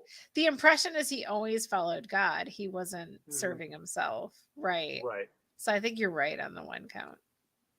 But what gets me with Joseph, the problem with the Bible is there aren't enough pages to convey the passage of time. Because, when I'm going through a hard time in my life and I'm like, oh, it's been going like this for months. You're like, Joseph was wrongfully imprisoned for years. Can you imagine being even just 1 year, you're in this crappy little prison for something you did not do. You were framed. There's no justice. You were just thrown in here. Your life is derailed. Everything was going well. You thought you're on track, and a complete BS. In this particular case, a woman does a Me Too and screws you over. I know, right? For the wrong thing. Dude, what a bitch. I might have had that reaction while reading that. Dude, the people in the Old Testament are assholes. Mm-hmm. That's why when people are like, oh, God was so mean, I'm like, have you read what the world was like back then? I mean, I was trying to tell a guy, I was like, when there's a reason why when God told Abraham, go slaughter your son as a sacrifice, there's a reason why Abraham didn't go, what the crap are you talking about? How weird is that? Because that's what people did. Like, that's who people thought God was. They thought God or the gods, child sacrifice, that was part and parcel. That God tells you to kill something, do it. But Isaac wasn't a child. That's a misconception. Abraham was an old man, and what a lot of people don't understand is Isaac was in on it. Like, he probably carried the wood. Yes. Yeah. He I know he carried the wood. He was not a child. He was not a child. Huh. Yep. I'd be interested to know where that concept, because Abraham had him when he was old. Like, yeah. Abraham was over 100. Sarah was 100. I mean, they were old when they had him. Doesn't take long to become an adult, though. Right, but I'm wondering Abraham was old, so how is he going to carry everything? No, but you can have a kid, an 8-year-old, 5-year-old can carry stuff. Like, they can't carry that much. Doesn't have to carry a whole lot. Yeah, you do. When you're going to burn a body and make an altar, yeah, you do. But you make an altar there. He needed to carry a lot of stuff. It was a 5-year-old could not carry that. Well, and let's think about it though. Sarah is at 100 having a baby. I'm pretty sure Abraham had had a decent physique even at that age. Like, if they're having babies at that age and they can survive, I'm pretty sure Abraham. Well, could handle the a high ages in the Old Chad. Testament are not literal, to be real. But what we do know is he was old. Right. So, right. So she was beyond menopause. But right. But what the scholars do know is that Isaac was not a kid. Well, that's why I'm wondering where that comes from, because I like, there isn't anything that has definitively said what his age is. So I'm just wondering where that concept comes from that he's. Yeah, that he look wasn't. into it. You'll see that they don't think that he's a kid. Well, That's okay, a that he's pop going to culture sacrifice. thing. Huh? That's a pop culture thing. But it's because what they did have to carry up with them. Because they carried things with them. There's no way a kid could carry that stuff. And there's no way an old man could carry that stuff. That's why. Powers of deduction. Yeah. So, but of course, God never intended to fully, God didn't intend to kill him. So that No. Yeah. But no, but the point is, that's what I was talking about, the brutality of the world back then. The fact that you could, a God could tell a guy, murder your son, doesn't matter if he's a kid or not, murder your son. And Abraham goes, sure, okay. It's like nowadays we consider that barbaric. Back then, that was a daily thing. That was just something that a God would tell you. Well, back then, God though, meets people where were they're at. committing child sacrifice to demonic gods. Right, that's what I'm saying. Like, But that wasn't Abraham. He wasn't part of that culture. He was always a good servant of God. So, like, why would he do that? Well, then you're asking a question that doesn't. I'm make sense. asking the Why hard would he? questions because you have to ask the hard questions. No, not a hard question. I'm just saying, if you believe that Abraham was just so disconnected from the rest of the world that he did not understand the norm of what God was, because I mean that was when God first called Abraham out. He said, "Hey, come out, come out here." So this is Abraham getting to know God for the first time. I think contextually, the way the world related to God, or what they consider to be God, was this way. No, that wasn't the first time they were getting to know each other. He had known God. I don't for a have while. anything I can add to this particular conversation, so I think this is a good time for me to dip out. All right, Ryan. Thanks. I have to eat dinner too. I haven't. Oh eaten my yet. gosh, dude. I know. I'm really late. Sleep well. So, Sleep well. Yes, I will catch you on the line. All right, and See you in 2 enjoy weeks. the packing. Yes, lots of it. See ya. But of course, the whole point was, it was his only son, and he was willing to sacrifice him, and he did spiritually sacrifice him, which was a precursor to Christ. Well, that was God's foreshadowing of, I will provide the sacrifice. You don't need to sacrifice yourself, your 100%. son, your people. I provide the sacrifice. And then, I of will course, provide at that time, there was an extra. There was something provided for a sacrifice, but yeah. But no. But yeah, it was just the point. The whole point being the world was barbaric, and God meets people where they're at. So, like, what God did in the Old Testament, he wouldn't necessarily do now, not because God changes, but because people have changed. We are no longer where we were back then. We aren't, child sacrifices aren't common. 100%.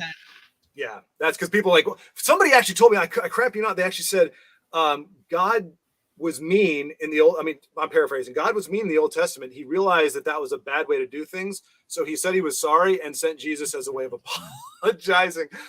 Was that a Christian who said that? Huh? Yeah. Wow. Well, remember, Christianity is a huge spectrum at this point. You got people that believe all kinds of. Well, trust me, I realize that, but yeah, I'd never heard that before. You actually think God is imperfect? That's interesting. That Jesus was because like I'm a Catholic. I 100% believe we're the one true church, but I did not ever expect anyone to think that God was imperfect. Anybody? Yeah. And yet that's a thing. Oh yeah.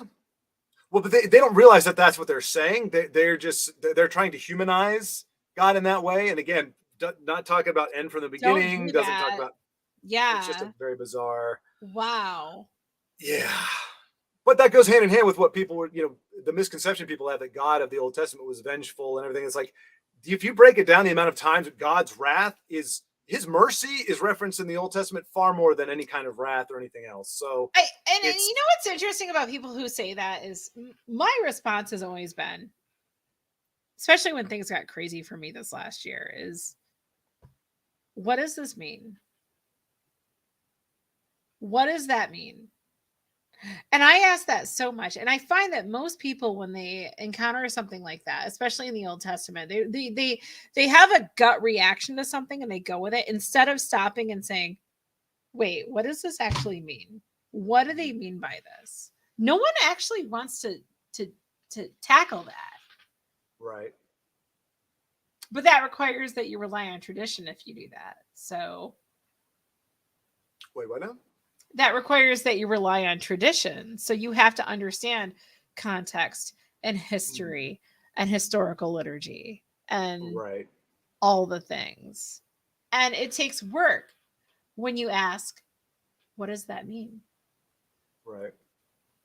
Well, and part of it too, at least in a lot of the places that I was taught or things that I was raised on, a lot of it, because people say, take things by, we live by faith, not by sight. A lot of people took that as license to mean that the Bible is just not going to make sense sometimes. It's going to be complete. It's going to seem stupid. It's going to seem weird, but it's all, you just got to take it in faith. You got to, it's like, no, there again, if you have historical context, if you know these different things, it actually makes very good sense. The stones will cry out was not God saying stones are going to have mouths and go, wait. It's Jesus is walking through a graveyard with tombstones. As he says, the stones will cry out. It's actually the dead will cry out. Like it's not, you're trained to be like, oh, the Bible is so mysterious and so whatever. And okay, we can never possibly understand it. It's like God defies our wisdom, but he doesn't, not with stupidity, not with weird, crazy things. Like when he told Gideon to go, we kept whittling down Gideon's army. It wasn't because of some like weird pseudo spiritual thing. It was a surprise attack. And you surprise attack with few people making very little noise, moving very quickly so that scouts can't find them. That was his method of doing this, was a surprise attack. You don't take a 2,000 person army for a surprise attack. You're going to get spotted a mile away. So it was like, it defied the wisdom of the time, but it wasn't God doing something so bizarre and his ways are so mysterious. I mean, they are in general because we don't know all that he knows, but like he doesn't tell you to do things that are counterproductive.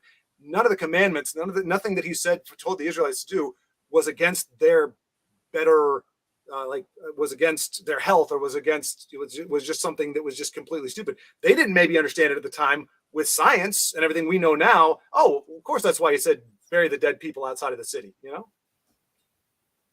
But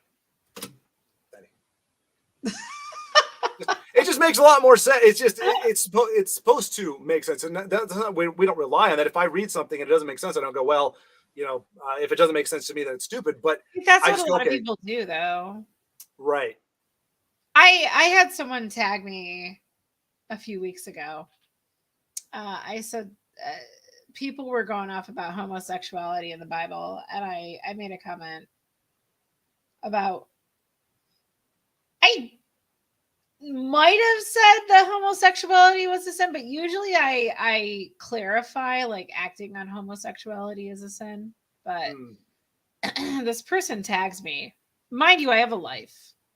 And they're like, it's not a sin, blah, blah, blah. And I saw it, but I had other things I was doing. And I come back a few hours later and they tagged me. Oh, wait, I think I came back the next day. So I go to bed, I get up and have coffee, I do my morning prayer, I go to mass, I come home, and I'm tagged like 4 times by the same person who's upset with me for not like getting back with them right away. And what I did is I just told them off. I said, how dare you assume that, I forgot exactly what I said, but I was basically gave them a shit for just assuming that I'm there at their beck and call and that I'm going to respond to them right away. But their response to me was crazy. Like I made one little comment and they tagged me like 4 or 5 times while I'm gone. Really? You need, I probably told them to get help because I've been doing that a lot lately. Like, please get help. I have, because damn, people are insane. Seriously, get some help. Well, and the problem, the catch-22, well, not catch-22, but yeah, I guess the issue is where are they going to go? Like you like not half the reason, but a good chunk of the reason why we're in the position we are is because if doctors and psychiatrists can't figure out how to fix you, they kind of They're don't not want to admit that allowed. there's a problem. They're not allowed to figure out how to fix you. Well, that's what I mean. Well, I guess now they're not, but like there was a time where somehow we made the transition from this is some kind of problem or it's a sin or it's a mental illness, something prohibiting pursuing this particular lifestyle. And somehow that changed. And I'm like, what was the impetus for that? There was nothing that was unearthed. The only thing I could think of is you go, we can't treat it. We can't change it, at least within the context of our understanding of our profession. So why are we going to continue to make this? Why are we going to say there's something wrong if we can't offer what's right? If we can't offer a solution, then maybe we got it all wrong. Maybe there is nothing wrong with it because we can't figure out a way to fix it. And that may not be it. It just that's the only thing I can think of is why it eventually transitioned to where we're at now, where it's like everything is awesome. Like you said, now you can't even go to the doctor and say, hey, I've got these problems, a disconnect between my body and my brain. My brain thinks I'm a dude. It's very my messed body up. is Yeah.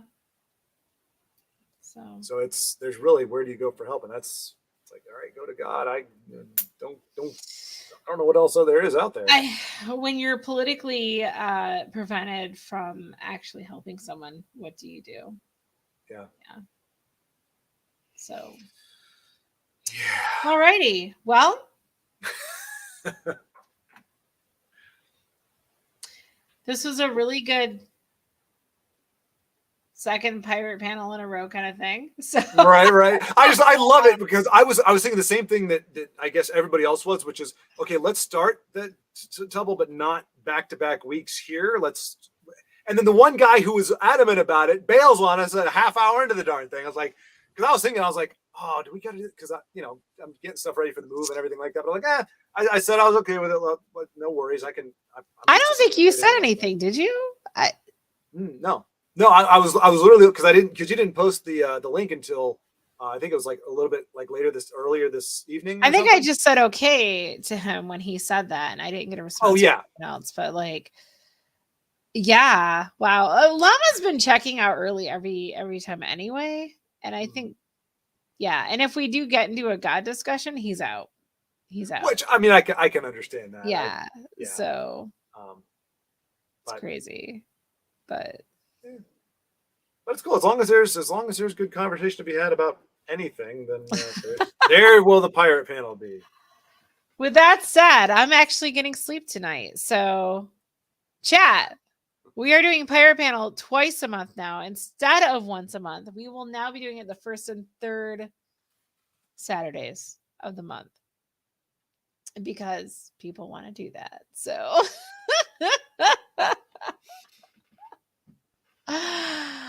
Everyone, have a good night. Boom.